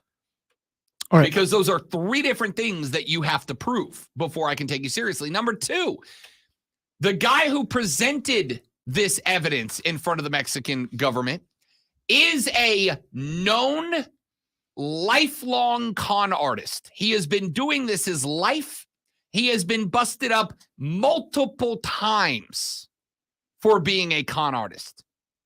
And as somebody who has been screwed over by a lifelong con artist who is now in jail in Florida for being a lifelong con artist, which is probably where a lot of this grudge comes from now that I'm thinking about it. Thanks for being my therapist, dear listener. Way to go, Beef. Way to go, Beef. This is not Beef. This is another guy. If somebody's been screwed over. Beef could be in jail too. Probably. by a lifelong con artist. If somebody cons you once, shame on you, or shame on them. You fool me once, you can't fool me again. It's a con artist. This is what they do. Just like the dude who has gone in front of the American government and gone, yeah, no, there's aliens. And we go, where are they? Well, I can't tell you. Well, how do you know? A friend told me. Have you seen them? No. Do you have pictures? No. Do you have lab results? No. Do you have paperwork? No. You just got to trust me on this one. No, bro. No, I don't. I don't, and I won't. All right. You ever heard of Piltdown Man? You ever heard the story of Piltdown Man? I thought you were going to say Pillsbury Doughboy, and I was going to say, yes, I have. Piltdown Man. That's my dog, Pillsbury. Piltdown Man is an interesting case study that happened years ago up in, I want to say it was in Arkansas. They found a tooth, and there was a con artist who took this tooth, and he and another guy, hilariously and shockingly, wouldn't you know it, the guy that owned the farm that it was found on, began going around and telling people that they had found a tooth that was of a primitive man, right? Neanderthals, Homo erectus, Afarensis, etc. And they started claiming that this tooth was from a primitive man. And then, you know who got their hands on it? Scientists got their hands on it. And they started doing the research. After America had accepted that we had just found primitive man living in Arkansas hundreds of thousands of years ago, scientists got their hands on it and they studied and they went, y'all, this is a pig's tooth. They did all the research. They were able to compare it and contrast it and connect it. And it was a pig's tooth. It depends on what is. No, it doesn't. It just is. It just is a pig's tooth, Bill. I was going to say that was an Arkansas joke in case you didn't catch it. Yeah, Bill. It just is. It was a pig's tooth. And science immediately debunked that. But see, they ran into this big problem that by that point, Americans were so excited to have found primitive man on their soil that they just accepted that it was. And for years, it was held up as, and now the problem is, it is used as an argument against science. Well, science was the one who's debunked it. Just like if they actually let this stuff go in front of scientists, it would get debunked again, but they didn't. Instead, they just took this dude's word for it, put him in front of their version of Congress, and let him pop off like he's not a lifelong con artist. And he is. All right. So all of you out there who have missed the Haughty one, he's back. We've just heard that for the last 10 minutes. You don't understand what this is. This is vindication for one of the greatest directors of film of all time, because you can't look at them aliens and not think that's E.T., which means E.T. actually visited Steven Spielberg. By the way, and there's your proof right there. Isn't it always Way fascinating? to go, Steve. Isn't it always fascinating that every totes reels you guy aliens, they all look the same?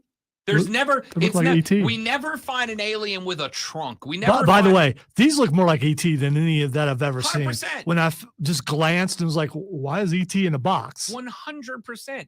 Because the people who are con artists ain't that creative. Really? Because So it's always they just, made it in front of Congress. Yeah, Mexican Congress, but they made that's pretty creative. I'm thinking. well, again, he's got to be creative to be a lifelong multiple There's times busted another con problem artist. here that you're missing out. Okay, so let's be hypothetical, like when we were talking about the chances of South Carolina beating Georgia. Let's be hypothetical here and say that these are indeed real aliens, and we've kept it a secret all this time. Mexico may have just brought about the end of the world. So if you were thinking, what country's going to, it's not Russia, it's not us, it's not Iran, it's not North Korea. Mexico is going to cause the end of all things. Thank you, Mexico. Okay, so let's go through some stuff here. Number one, let's not say that they're real. And here's the problem, because I was scrolling the social last night looking for some hot sports takes to bring you guys today. Haughty sports takes. I was looking for some hotty sports takes to bring you guys today.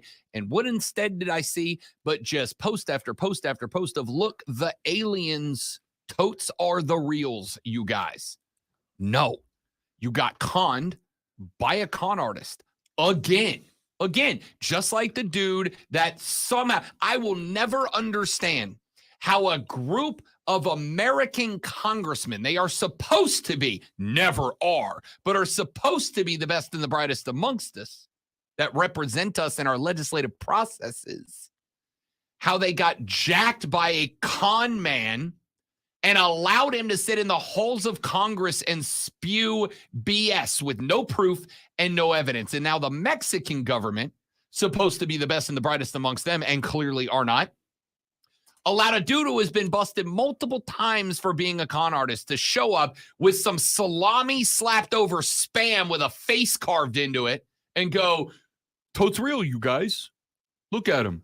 Look at this, is totally real." It's not. It never has been, and it wasn't. Bring me empirical proof or shut the hell up and let's stop doing this and let's focus on real stuff that is really real. You have the spam with eggs and spam. Thank you.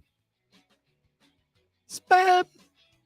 Keegan said, the coach from Bishop Sycamore said he saw the DNA results and it was super legit. There you go. That really makes it legit. It does. What a sports crossover at the end, Keegan. Well done. Let's take a break. We're back after this. Rob Alonso and you, the Rob Brown Show rolls on. Aliens have not been discovered. It is the fan upstate. That won't. All right, guys. Another live read. Stay right there. We'll be right back.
All right, dudes and dudettes, we back. They're energy efficient and saving the business a ton on electric bills. I got them in the warehouse too.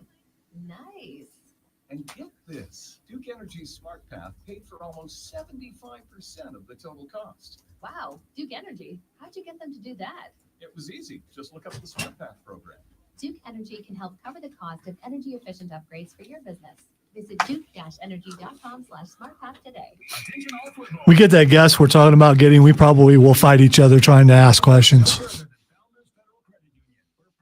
No, it's my turn. No, it's my turn. Hopefully I didn't doom us to disappointment and get the, yeah, it was fun. Yeah, I wouldn't do that again. Luckily, we haven't had that problem.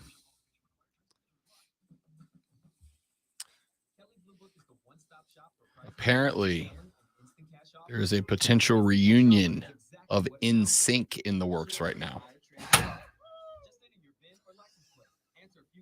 Leave that one on there. No. Leave it on there. No, Leave it on there. I'm not, man. Leave it on there. It's like cheating. I'm not doing it. All right, well then, I'll talk about it now since you're all here.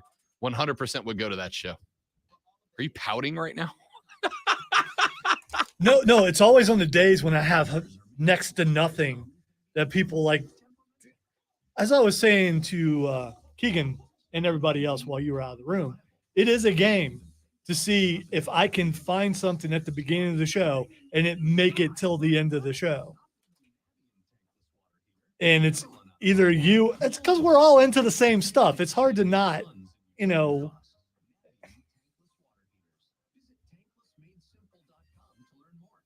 Finding great candidates to hire can be like, well, trying to find a needle in a haystack, but not with ZipRecruiter. Its powerful technology actively finds and invites. I don't need proof and evidence. I have Facebook. That's a good one, Steven. Or James said it, actually. My bad.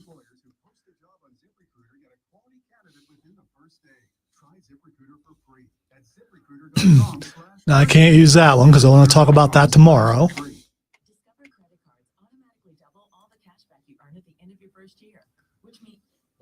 Hey, look, the other show's still in content. Did I read that right? Discover automatically doubles all your cash back?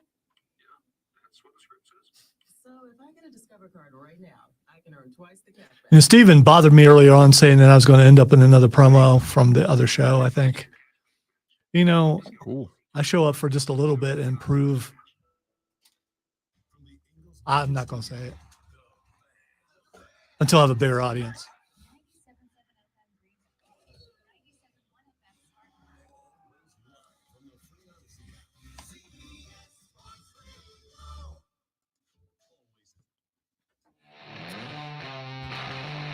All right, I think we've covered the alien stuff enough.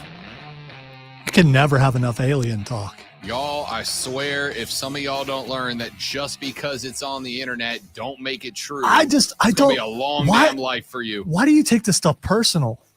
I mean, Because the amount of people that I have seen go hook, line, and sinker, and if you can be fooled by a con man selling you alien bodies, you can be fooled by actual smart people who are selling you actually bad things. It is the same as watching people throw away hundreds upon hundreds upon hundreds of dollars on essential oils.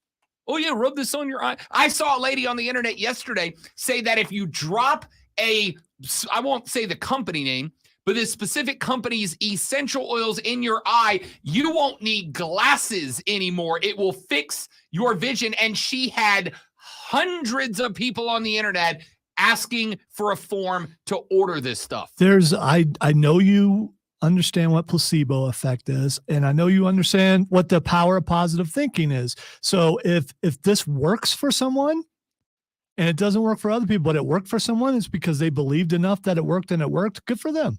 It doesn't work. But there is zero. Again, I don't. No, I'm not. I don't understand why you take this stuff so personal. Because I live in the country with you, and you have the same voice I do. And if you will fall for dropping oil in your face and you don't need glasses, or the aliens are here because a con man told you so, you will fall for actually important things that change the planet and the country for the worse. Once again, you're wrong. There's only one Rob Brown with the Rob Brown voice. And so I don't have the same voice as Rob Brown. If I did, I'd be a bigger star than what I am now. Anyway. Which is not very big. Anyway. I mean, you know, I'm large, but, you know. Anyway. FAU is the biggest game Clemson's played in a while.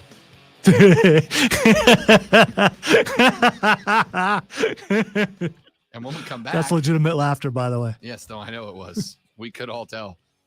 When we come back, I'm going to tell you why. Because in the last hour of the show, I'm going to talk about the sports. All right? I just am. That's what we're doing. No more aliens, no more essential oil. Maybe Travis Kelce and Taylor Swift, we'll see. The Rob Brown Show rolls on next with sports stuff on the Fan Upstate.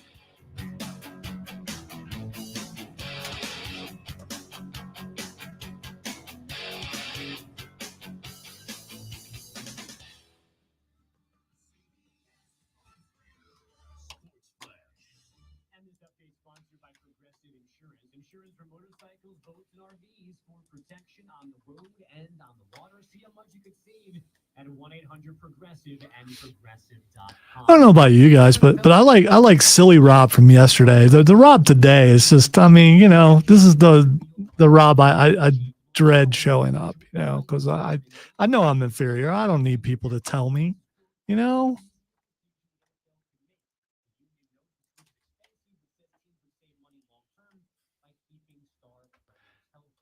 And yes, I want aliens to be real just so Rob will be wrong.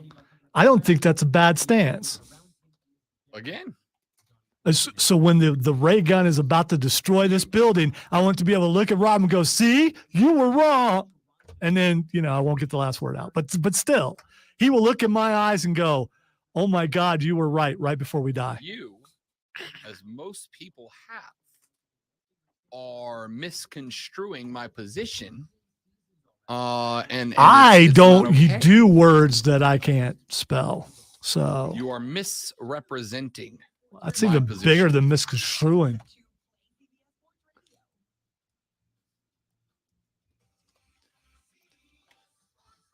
I'm not misrepresenting. I'm not misconstruing. I'm not miss anything. I'm giving you my opinion that silly Rob is better. Okay. No, and we all know that. We all know that. They know Rob that. I know that. Never once said aliens aren't real. Never once said it. Wouldn't say it. You know why I wouldn't say it? Because I can't prove it. And I won't say, unless I'm talking about sports, things I can't definitively prove. That's a dangerous way to live, amigos. All right. What I will say is. So you're just talking to Mexico there. Kind of. Yeah. So what I will say to Mexico, that in order for me to believe that they are real, you have to prove it to me. This guy did not do that. Which, by the way, one of the greatest movies ever made. Pierce Brosnan's head. Yeah, that was just creepy. That part was just.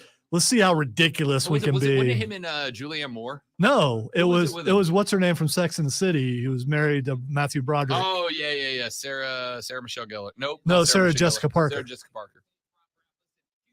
Now I have to go home and watch Mars Attacks. No, I don't, because tonight I'm going to see a metal band play Star Wars music. And you're going to that bar thing. And I'm going to New Way. Can't wait.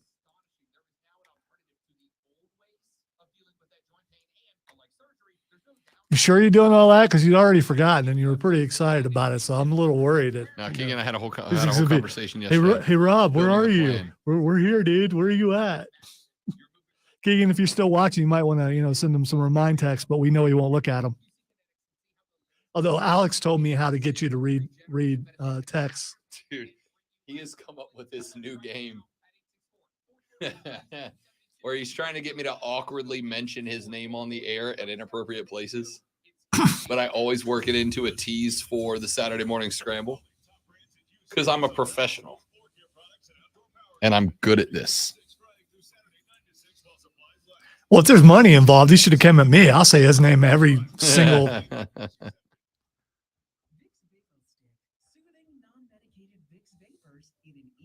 Vicks Vipers.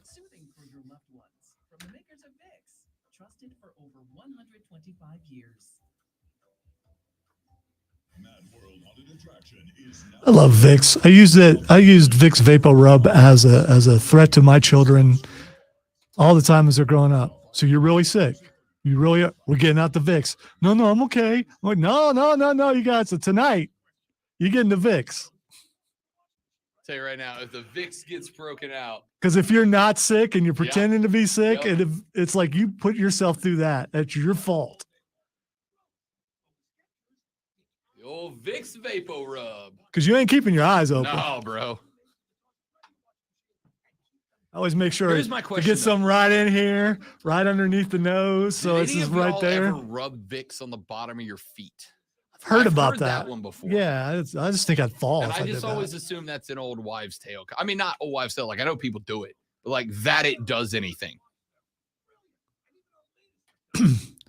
Mark Ryan is quoting NASA astronauts that he talked to, which I do know that he knew some NASA people. So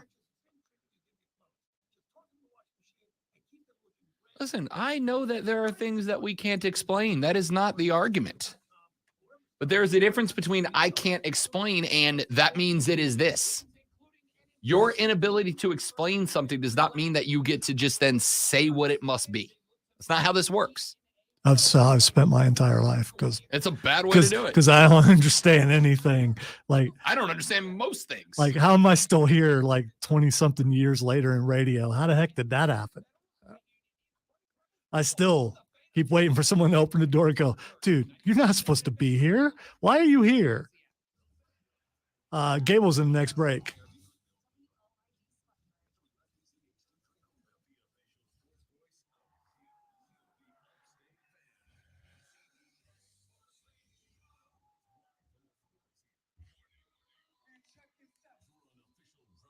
You got any X stuff, like DM me, don't tell him, because I'm like I'm trying to find stuff and I might need some help.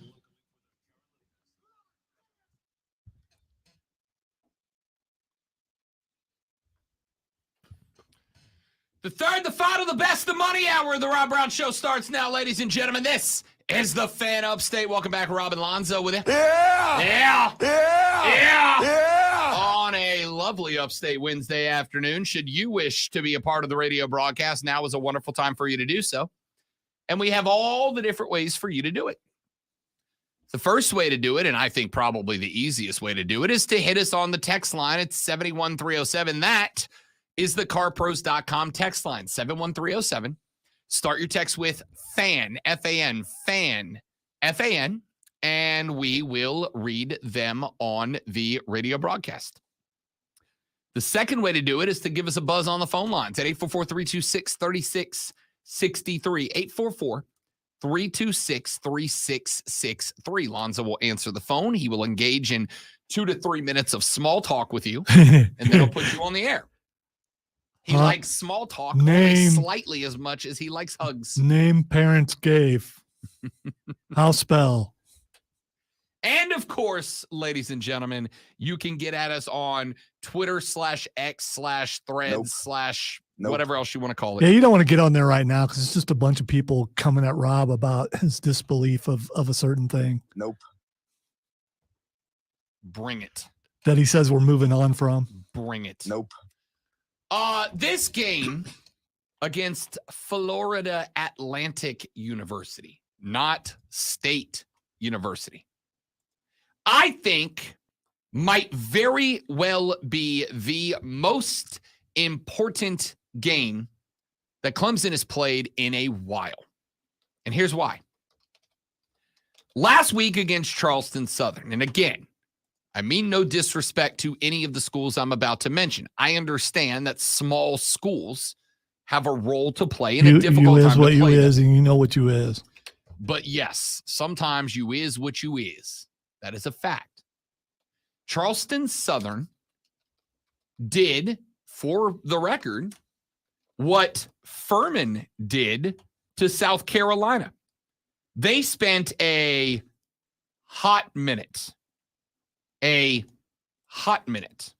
in actual, genuine competition with that team. There is a difference, though.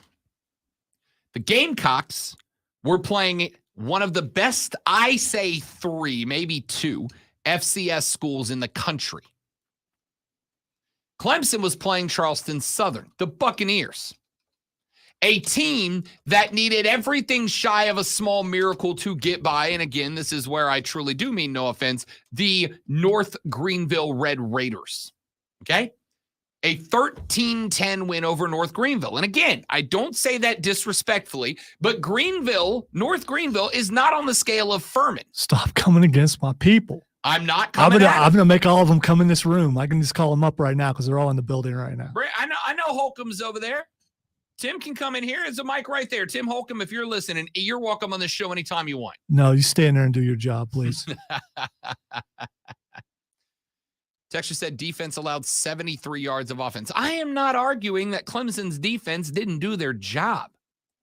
What I'm saying is the offense has a massive point to prove this weekend. All right, one particular person really has something to prove. Cade Klubnik has something to prove. Okay? And here's why. Cade had a botched snap that led to a first and goal inside of the 2 for Charleston Southern. They punched in, and it was 7-7. You know who didn't do that? Let's go bananas. DJ turned it over a couple times too. Nah. Second off, Cade had an interception that he himself called the worst play I've ever made as a quarterback, quote, end quote. He said that, not me. Did he put so far in there? Because he should have put that because He said about that pick. So he'll never do anything like that ever again. Not this Saturday. Here's hoping. He said that was the worst play I've ever made as a quarterback, quote, unquote. Okay? So, FAU is better than Charleston Southern. Not a lot. They're nowhere near even the bottom of the ACC. FAU is not as good as Duke. Okay? Duke is better. But they are better than Charleston Southern. They are a bigger offensive threat than Charleston Southern. They did lose to Ohio, not State, not Miami of the Bobcats of Ohio. I believe that score, if I recall correctly, was 13-10 last week. Okay? It's not a great FAU team, but they are better than Charleston Southern. Now, why do I say that this game against FAU is the most important Clemson has played in a very long time? I'll tell you why. It's a good thing. It would be very awkward of me to set this whole thing up and then be like, don't worry about it later. So I'll go ahead and tell you. Because Cade Klubnik, in the second half of that game last week, looked significantly better. The offense in the second half of that game against Charleston Southern looked significantly better. They got rolling. They found themselves. The playbook opened up a little bit. At least it looked like it to me. And it looked to me like, oh, maybe there is a little something left in the tank for Los Tigres. Maybe there is a little something brewing. Maybe that talent that they have out there can shine when put in a position to succeed. And I believe they can. Okay? I believe they can. Again, we're not going to rehash the old argument, but as I said, Clemson, I truly believe, was 2 points away from being in the playoffs last year. Okay? So, here's what I'm going to throw at you. This game is the most important of Cade Klubnik's career so far. It's a short sample. It's a short list. I'm not disagreeing with you. But I'm saying it has the potential to go down as the most important game of Cade Klubnik's career. And I mean that. With the exception of maybe if he makes a natty or a playoff game. But of any regular season game, I think this is the most important so far. And if Cade turns into what Clemson fans are telling me he is capable of turning into, it will go down as the most important regular season game of his career. Not a game against FSU, not a game against North Carolina, this one. And here's why. Because if Cade's going to be that dude, he's got to be that dude this week, and he's got to be that dude this week for an entire 4 quarters. I'm going to tell you right now, I don't care if you were up 45-0 at halftime on FAU. I would at least run Cade out for the third quarter as well. Because what we've seen is Cade Klubnik can play a good half of football. He did it last Saturday against Charleston Southern. Again, A team that, respectfully, needed a everything they had type of small miracle to get by North Greenville. When's Florida Can they do State it against FAU? Florida State next week? Next week. Any chance that they're looking ahead? Florida State? No. That Clemson is looking 100%. ahead. 100%. And that's where I was going. If you are, I know you don't want to show anything to FSU. I know you want to save a little something. You want to save a couple of pages out of the playbook to try to catch the Noles by surprise next week, because that is a massive game too. That is why I cannot even mitigate it, incensed that game is at noon next Saturday. No justification for that. None.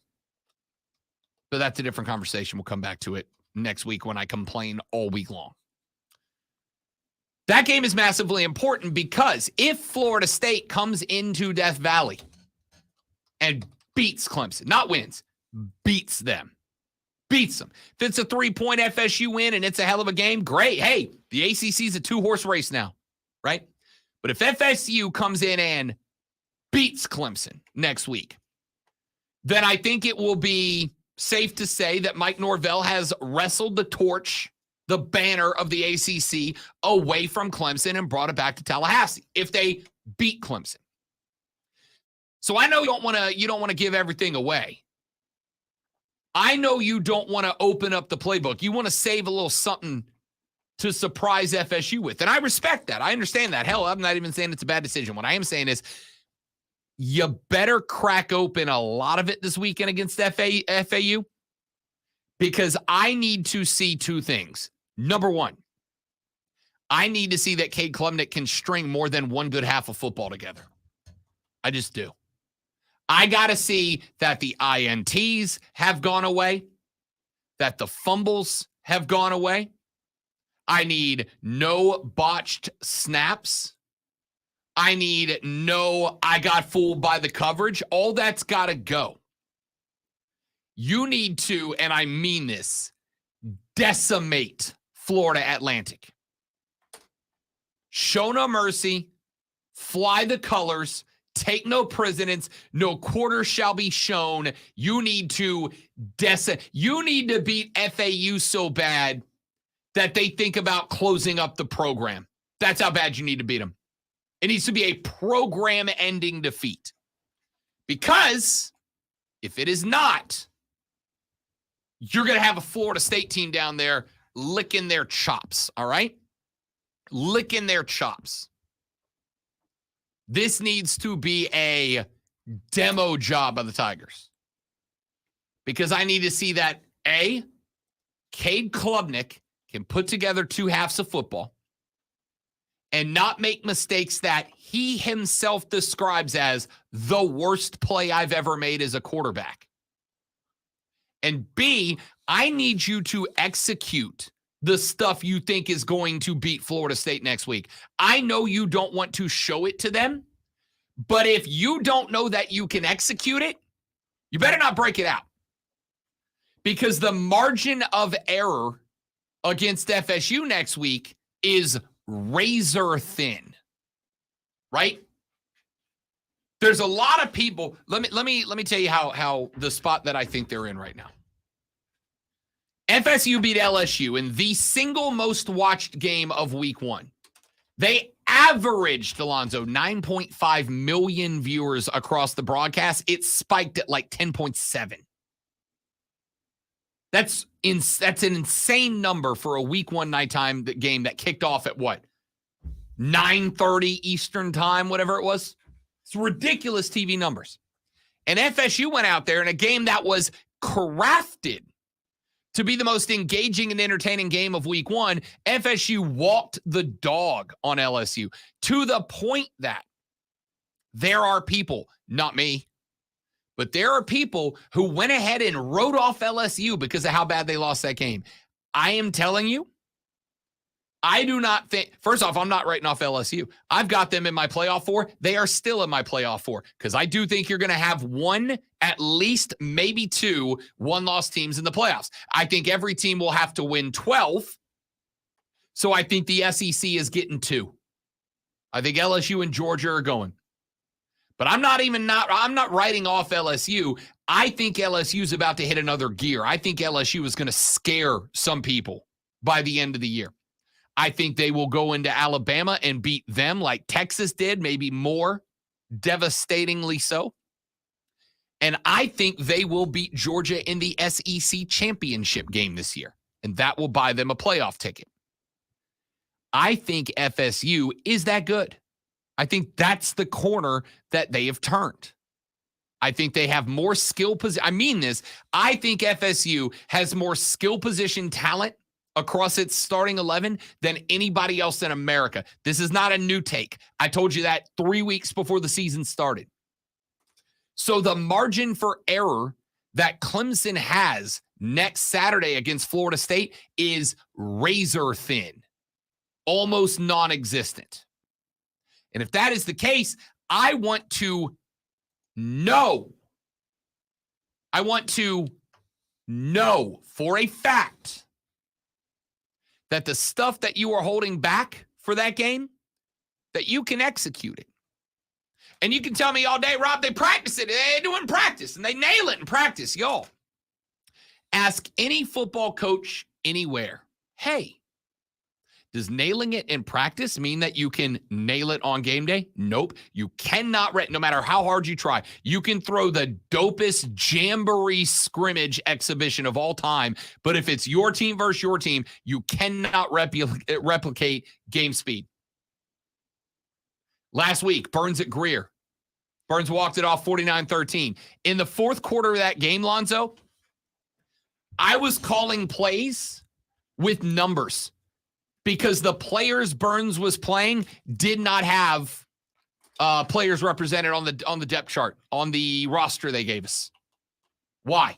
Why were they putting in JV guys who will never see another varsity game this year?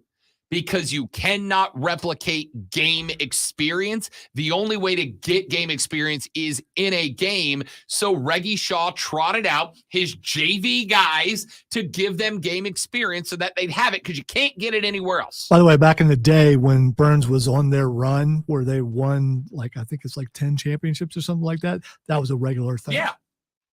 Yeah, because game experience matters. So if you are going to break out the old trickeration, if you're going to break out the old razzle-dazzle, you better work on it this week and make sure you can execute it. Because I honestly think if Clemson is -1 or worse in the turnover department against FSU, they will lose that game. Guarantee. If they are -1 or worse, they are losing that game. I think they lose if it is a even turnover differential.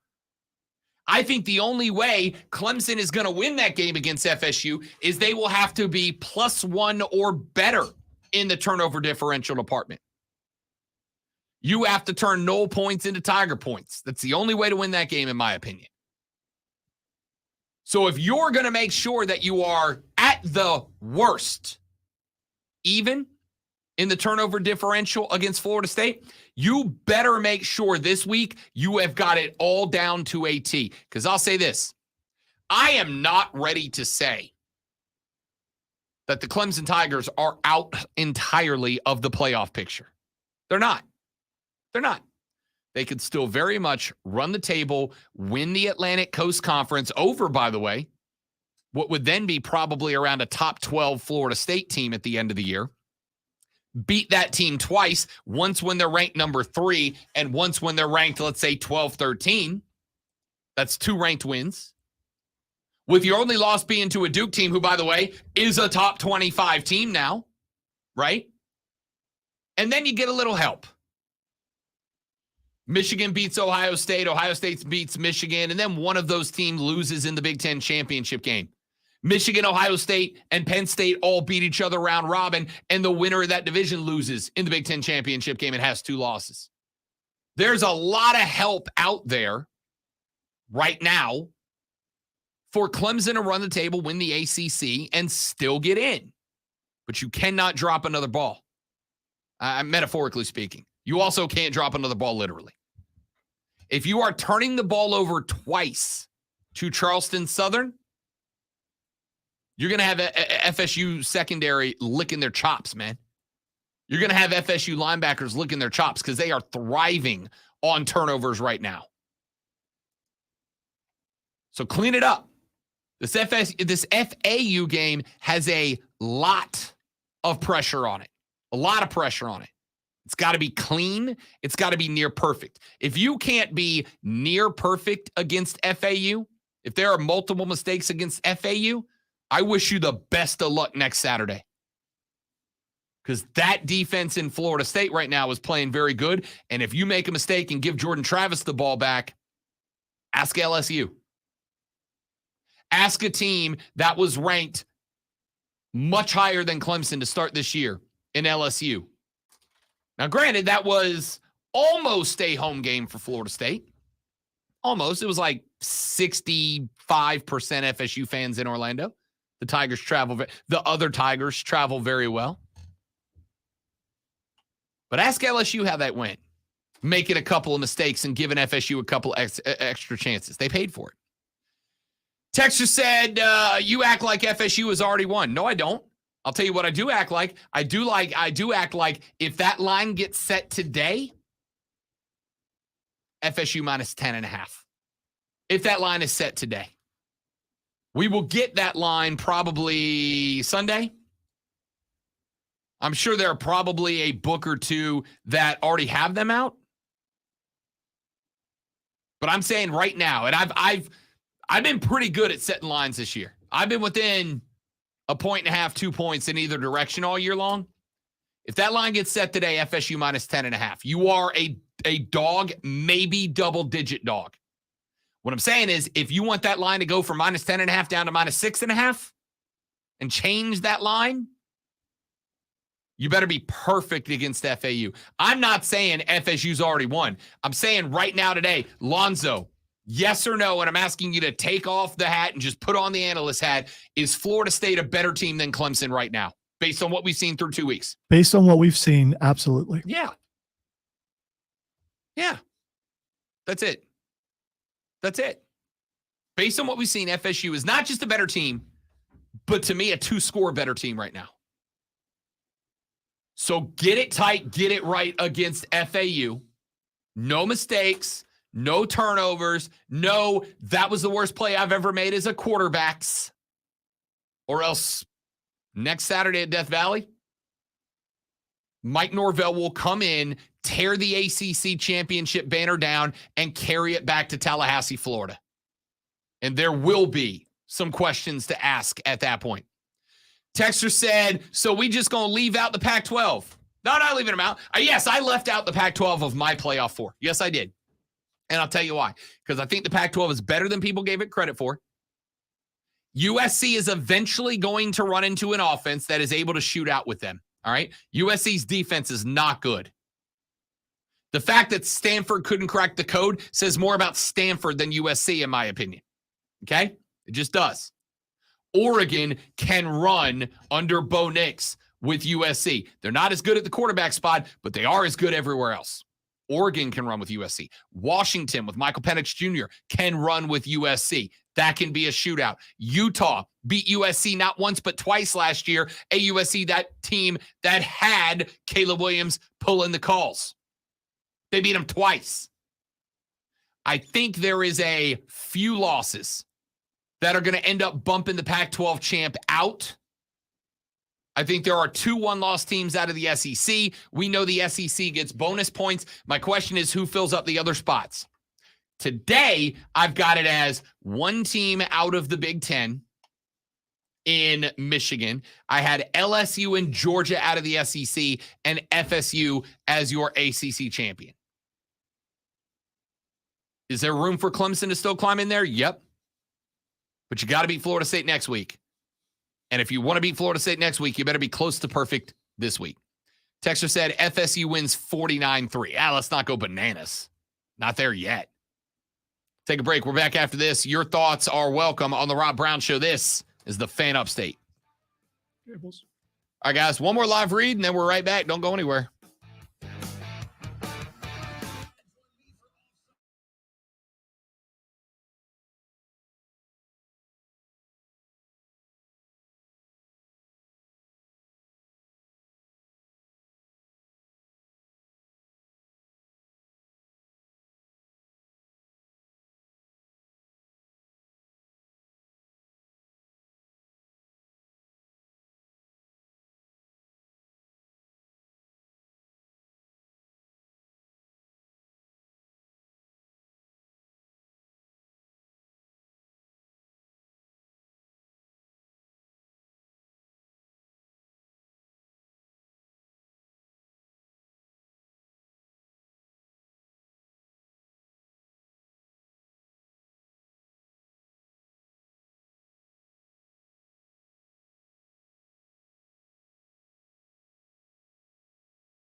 What, I want to ride a I didn't know. I was Swiffer? trying to figure out how your dream was a Swiffer. I'm not a witch.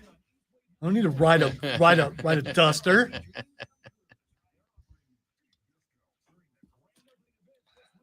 Let's face it, even if you were paying attention to me for the very first time completely, you still would have thought I said that. I thought you said ride, and I was like, Alonzo's dream is to be a Halloween decoration?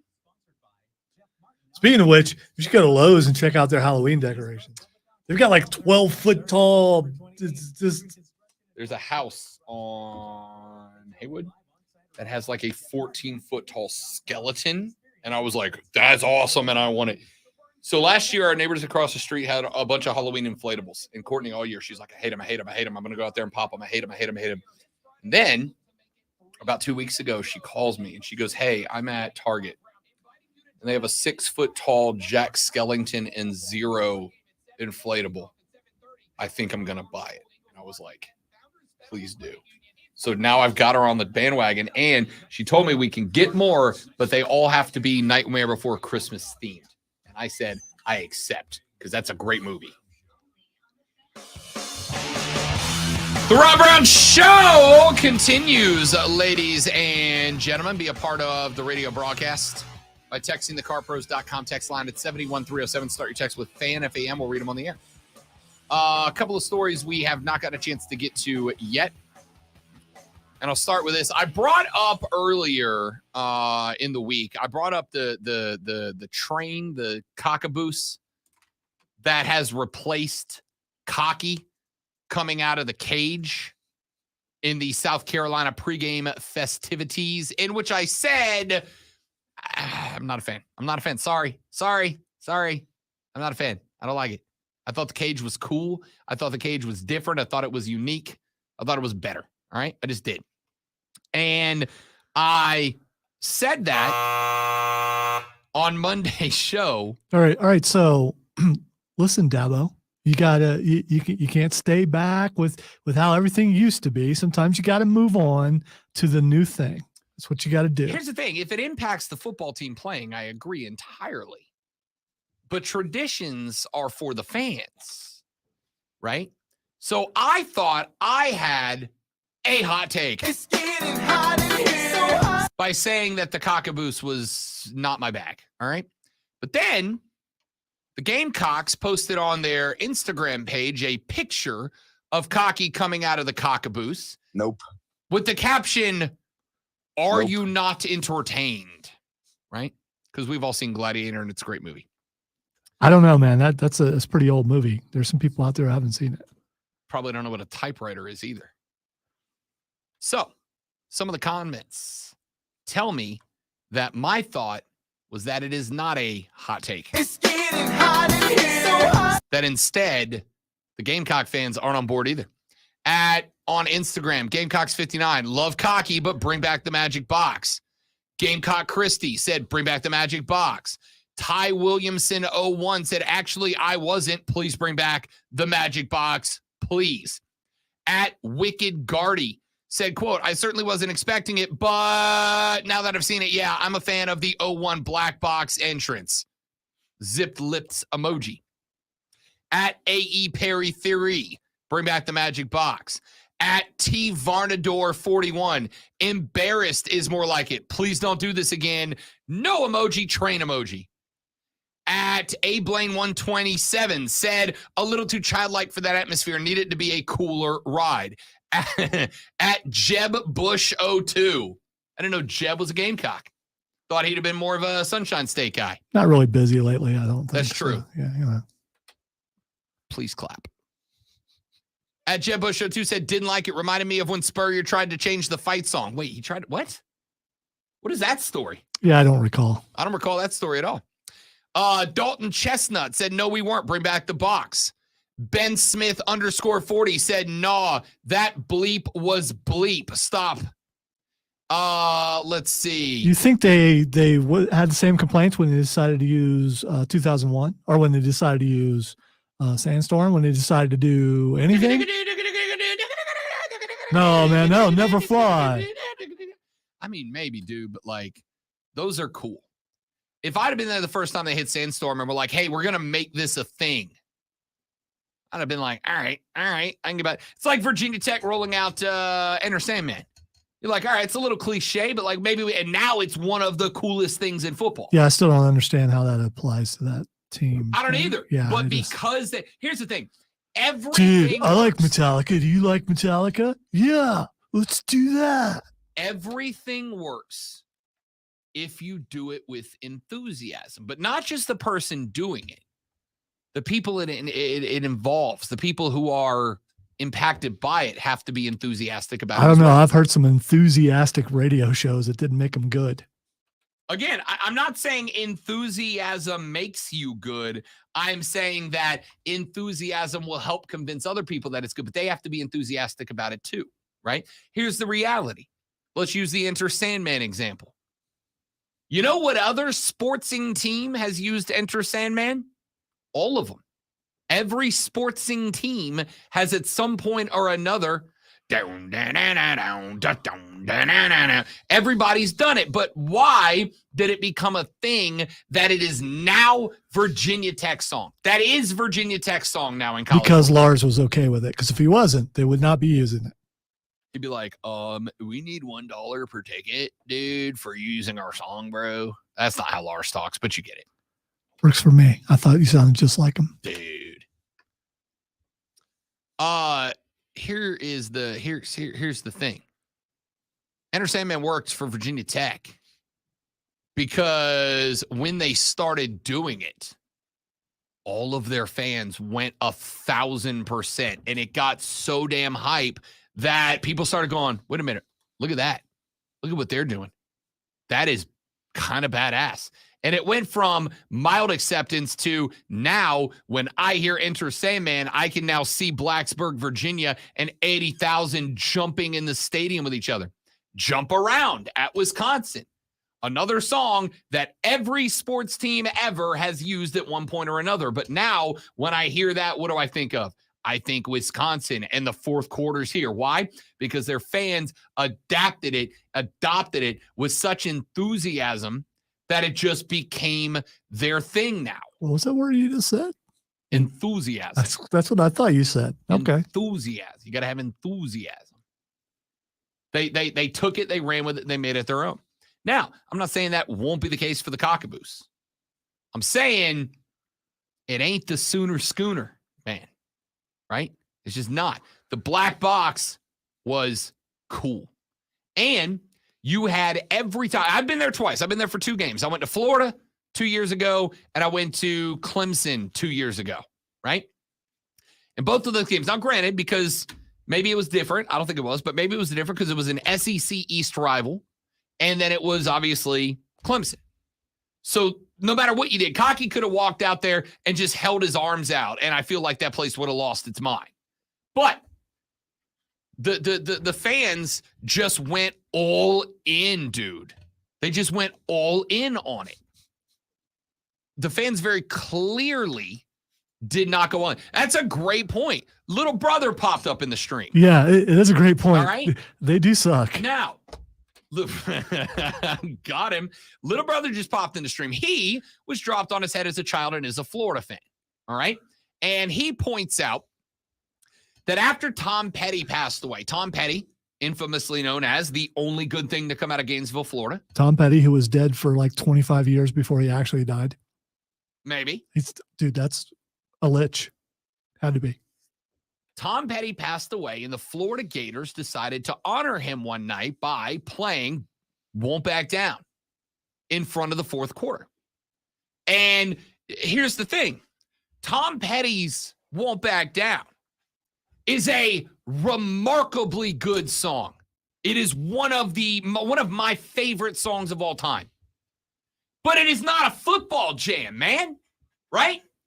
It's third down, and I won't back down. Like, it's not a football song. But then they did it in the stadium, and they're like, hey, we're going to do this to memorialize Tom Petty.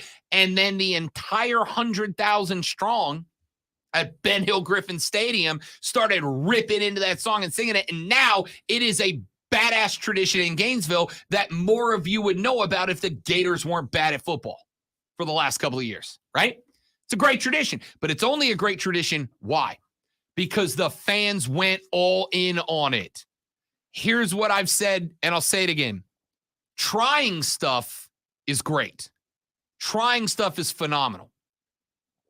But if you get over half the feedback from your fan base going, not a fan, and there are some comments out there like at Ginger So Tile that said, loved Cocky's new ride. How do you test market something like that, though? I mean, how do you find out that if it's going to work or you don't? You got to do it. You do it. I mean, you could go ask people, hey, does this look cool? Yeah, I like it. Yep. Or I don't like it, whatever. But until you put it out there in front of that many people, you don't know what it's going to do. You do it. You try it, and sometimes you're going to go, oh, dang, that worked, right? I'll tell you right now, I've been in a band 15 years.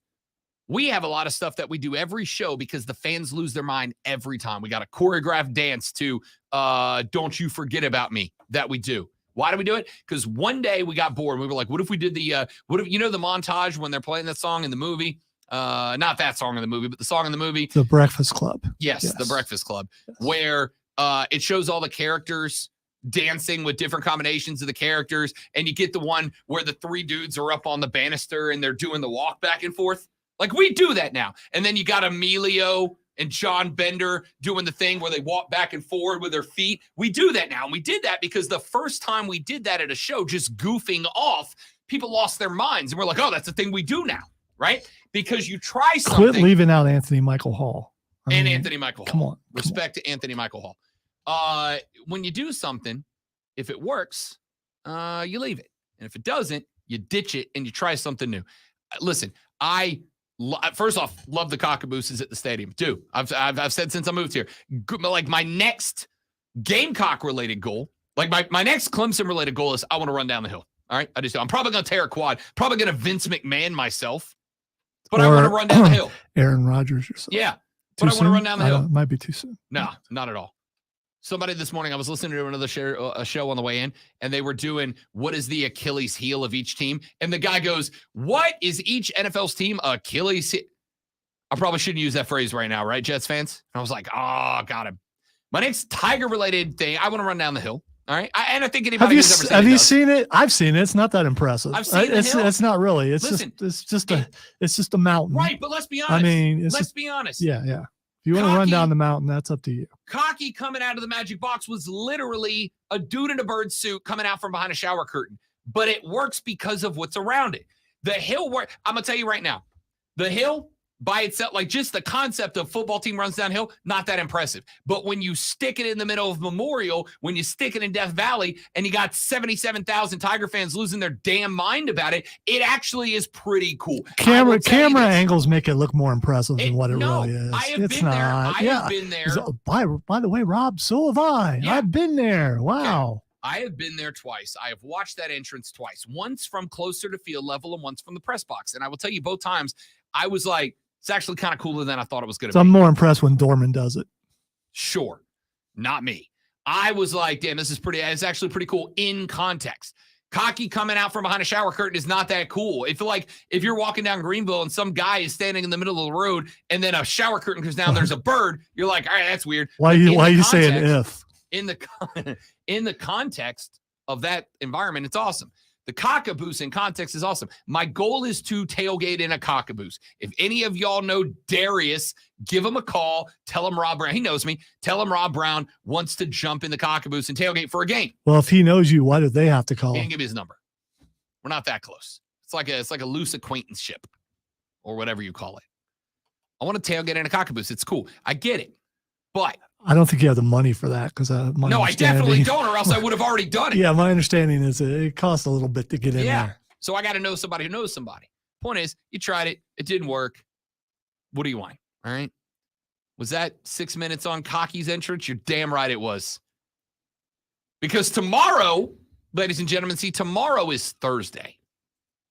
And if you followed this show, you know that tomorrow... Oh my, Lonzo pulled the glass with 2 minutes left in the segment. The Carolina Panthers have placed Brady Christensen on injured reserve. Ruh-roh, Raggy. That's not great.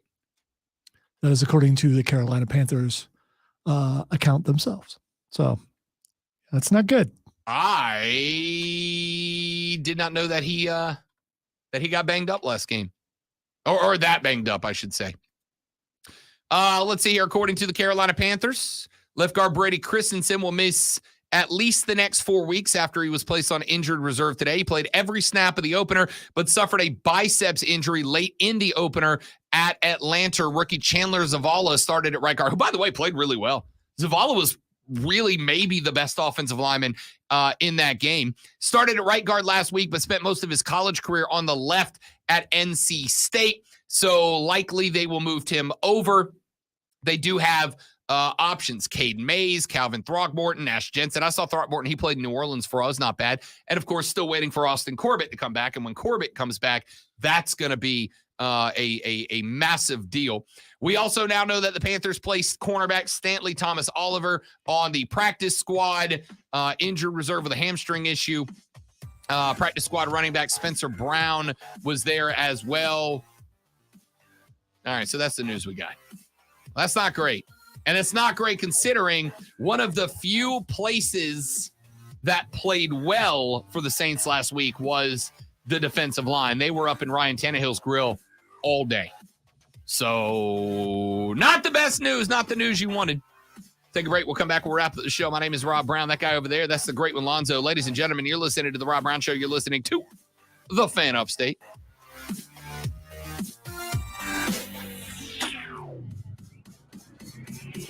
Out here making mole mountains out of hills.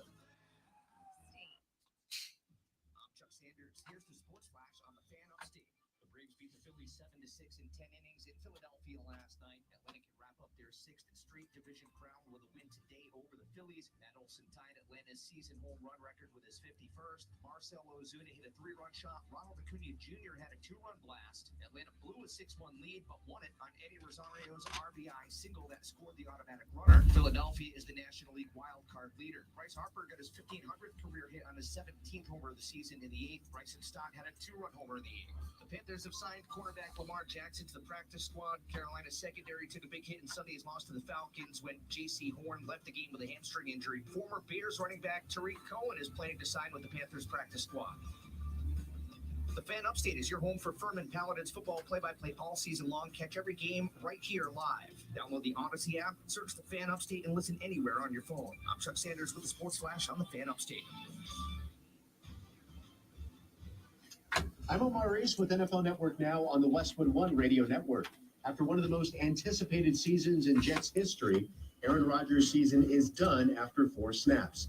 Head coach Robert Saleh announced that an MRI revealed that Rodgers did in fact tear his Achilles Monday night in the Jets' win over the Bills. It officially placed Rodgers on injured reserve.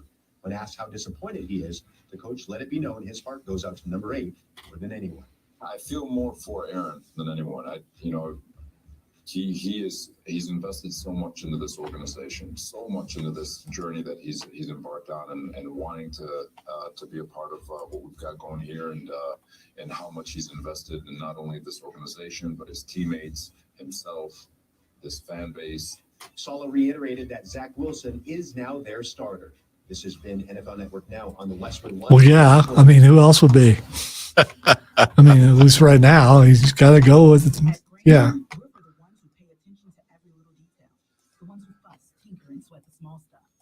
Because you know the tiniest thing can make the biggest difference when it comes to keeping business moving. We get it. We're the same way, offering access to product experts to help you quickly and easily find what you need. So whatever your industry, you know you're always getting professional grade products. Call, click Grainger.com, or just stop by. Grainger, for the ones who get it done.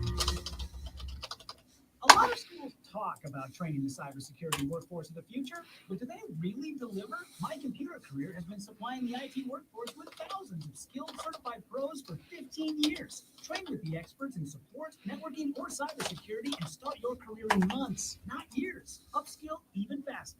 On campus or live online, qualified students may get financial aid, including the GI Bill. My Computer Career, accredited, acclaimed, effective.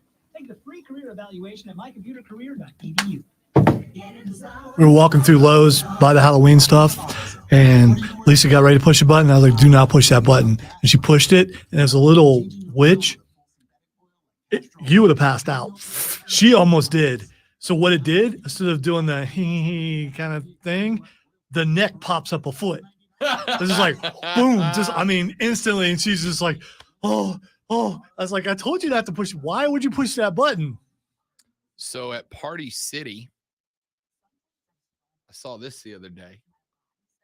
Party City, they have a thing that you can hook up to your doorbell or something. I don't know how it triggers, or maybe it's probably a pressure plate under your welcome mat or whatever. But you lay it down next to your porch, and I guess you either cover it or behind some bushes or something. When you push it, this enormous skull with two hands like springs forward.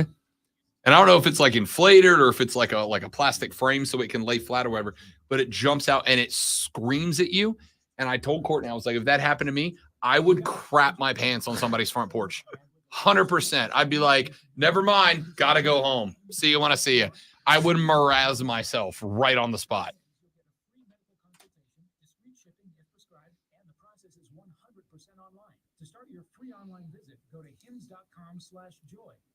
So I've had a debate on Saturday about whether for Halloween I should be Ghost Rider or if I should be Jonah Hex. And everyone wants me to do Jonah Hex. But the problem with Jonah Hex is I will have to get some latex and I will have to figure out how to. I mean, I know what you do. You put it over till it dries and you just open your mouth and hopefully it stretches and doesn't break. But I mean, I'm looking at it, it's like, well, that's going to be hard. And can I talk with that halfway on my mouth? But I already got the rest of the get up. It helps my hat investment.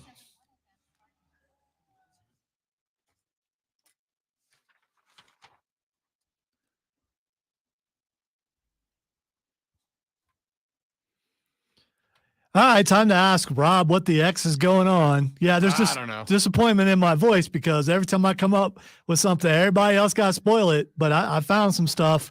The first thing that I want to ask what the X is stoner cats. Huh? Exactly. This is what you get when you take stoner cats. All right. It is trending, by the way. I am going to go. When you see stoner cats is trending, you got to look it up to see what stoner cats is. I mean, the game for me is to either figure it out or make it up and guess. I am going to go with somewhere in some other country, somebody dropped a bag of weed, a bunch of feral cats got into it, and now there is a town where there's a bunch of stoner cats all sitting around, not getting jobs and stealing Funyuns from the local 7-Eleven.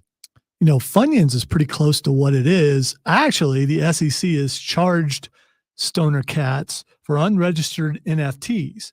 And the funny part about stoner cats is it's owned by Ashton Kutcher and Mila Kunis. They are not having a good week. They are having a real bad week. If you did not hear that other story, since we're low on trending topics, Ashton and Mila. I was going to say, I have more, but that's fine.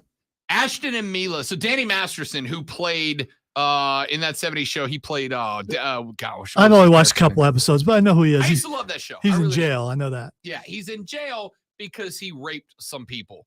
And Ashton and Mila wrote a letter to the judge asking for leniency for him because it would just be a shame if his daughter had to grow up without him. And didn't think, well, maybe the whole he probably shouldn't rape some people thing didn't click in their brains. So they, and rightfully so, are getting raked across the coals for it. And now whatever the hell stoner cats is, it has to... So it's unregistered NFTs. We all know about NFTs. We all are invested in NFTs because we're on the cutting edge of technology. If you bought into NFTs and are still into NFTs, I worry about you. All right. If you got in... You probably believe them aliens in Mexico are real. Hyde. That was his name. Good call. Thanks, James. Hyde. Great character. Turns out the actor was a terrible person. I think he was also in Galaxy Quest. Was he? Yeah, I believe so. That's one of the best movies. Yeah, and he might be one of your favorite characters. If I recall, I believe that's him. I could be wrong. I'll have to look it up. All right, let's get one or two more in here. All right, the next thing is Exen is Ahsoka. So the new episode would have dropped last night. Yes, it did. I'm gonna tell y'all, and I told this to Zoe. This is the first show, Marvel, DC, Star Wars, whatever. Except for last night. No, go ahead. Well, Finish because it with- came out while I was doing other stuff. Okay, I all will right. be watching it today, mainly Okay. because we're going to see some Star Wars music tonight. A metal band that plays Star Wars too. This is It's gonna be great. This is an episode you do not want to miss. Yeah, so I have been told that Ahsoka is, and I mean this, the first show in a while that I'm watching it when they drop, and it has been good. The bad guy's a great bad guy. The mega boss is a great mega boss. Rosario has done an excellent job of capturing Ahsoka from the animated series where she kind of got her growth, and then portraying an older, more grizzled version of that character. And then the last episode ended with an Anakin voice. Let's go. I can't wait. Can't wait. Ladies and gentlemen, that's going to do it for the show. I hope that you all had a lovely experience for the last 3 hours. And if you did, come back because we're going to do it all over again tomorrow, but better. Have a lovely rest of your Wednesday. On tomorrow's show, we go hard in the paint because we got games to break down. We got Rashad Beard at 9:30 to talk Carolina ball. We got Emily Adams from the Greenville News at 10:20 to talk Gamecock ball. And, of course, it's Thursday, and you know what that means. Time for Fight Club with a great one to talk a little professional wrestling, MMA, and boxing. All of that on tomorrow's edition of The Rob Brown Show. Don't drink and drop. I'll punch you in the face. Have a lovely rest of your day. We'll see you back here tomorrow. Thanks for listening. This is the Fan Upstate. Later. Yeah. So I was wrong. I was thinking Star Trek. He was in Star Trek. Aha. He was a Romulan, I believe. Aha. Can't believe you didn't read my hot dog text about Beamer. Oh, I didn't see it.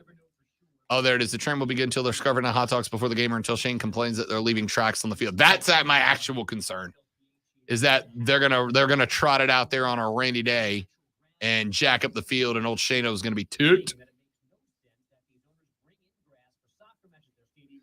Somebody said, ironic Virginia Tech uses Enter Sandman since their football team puts me to sleep. Got him. All right, dudes and dudettes, that's it for us because I got to work fast today. I appreciate you guys. Thanks for coming by. If you enjoy the stream, and obviously you do because you're here, do us a favor, tell your friends about it. Share it on social media. We want other people to grow. We want to, yesterday's spike, we want to be our daily number. All right? We just do. So anyway, see you. Bye. Later.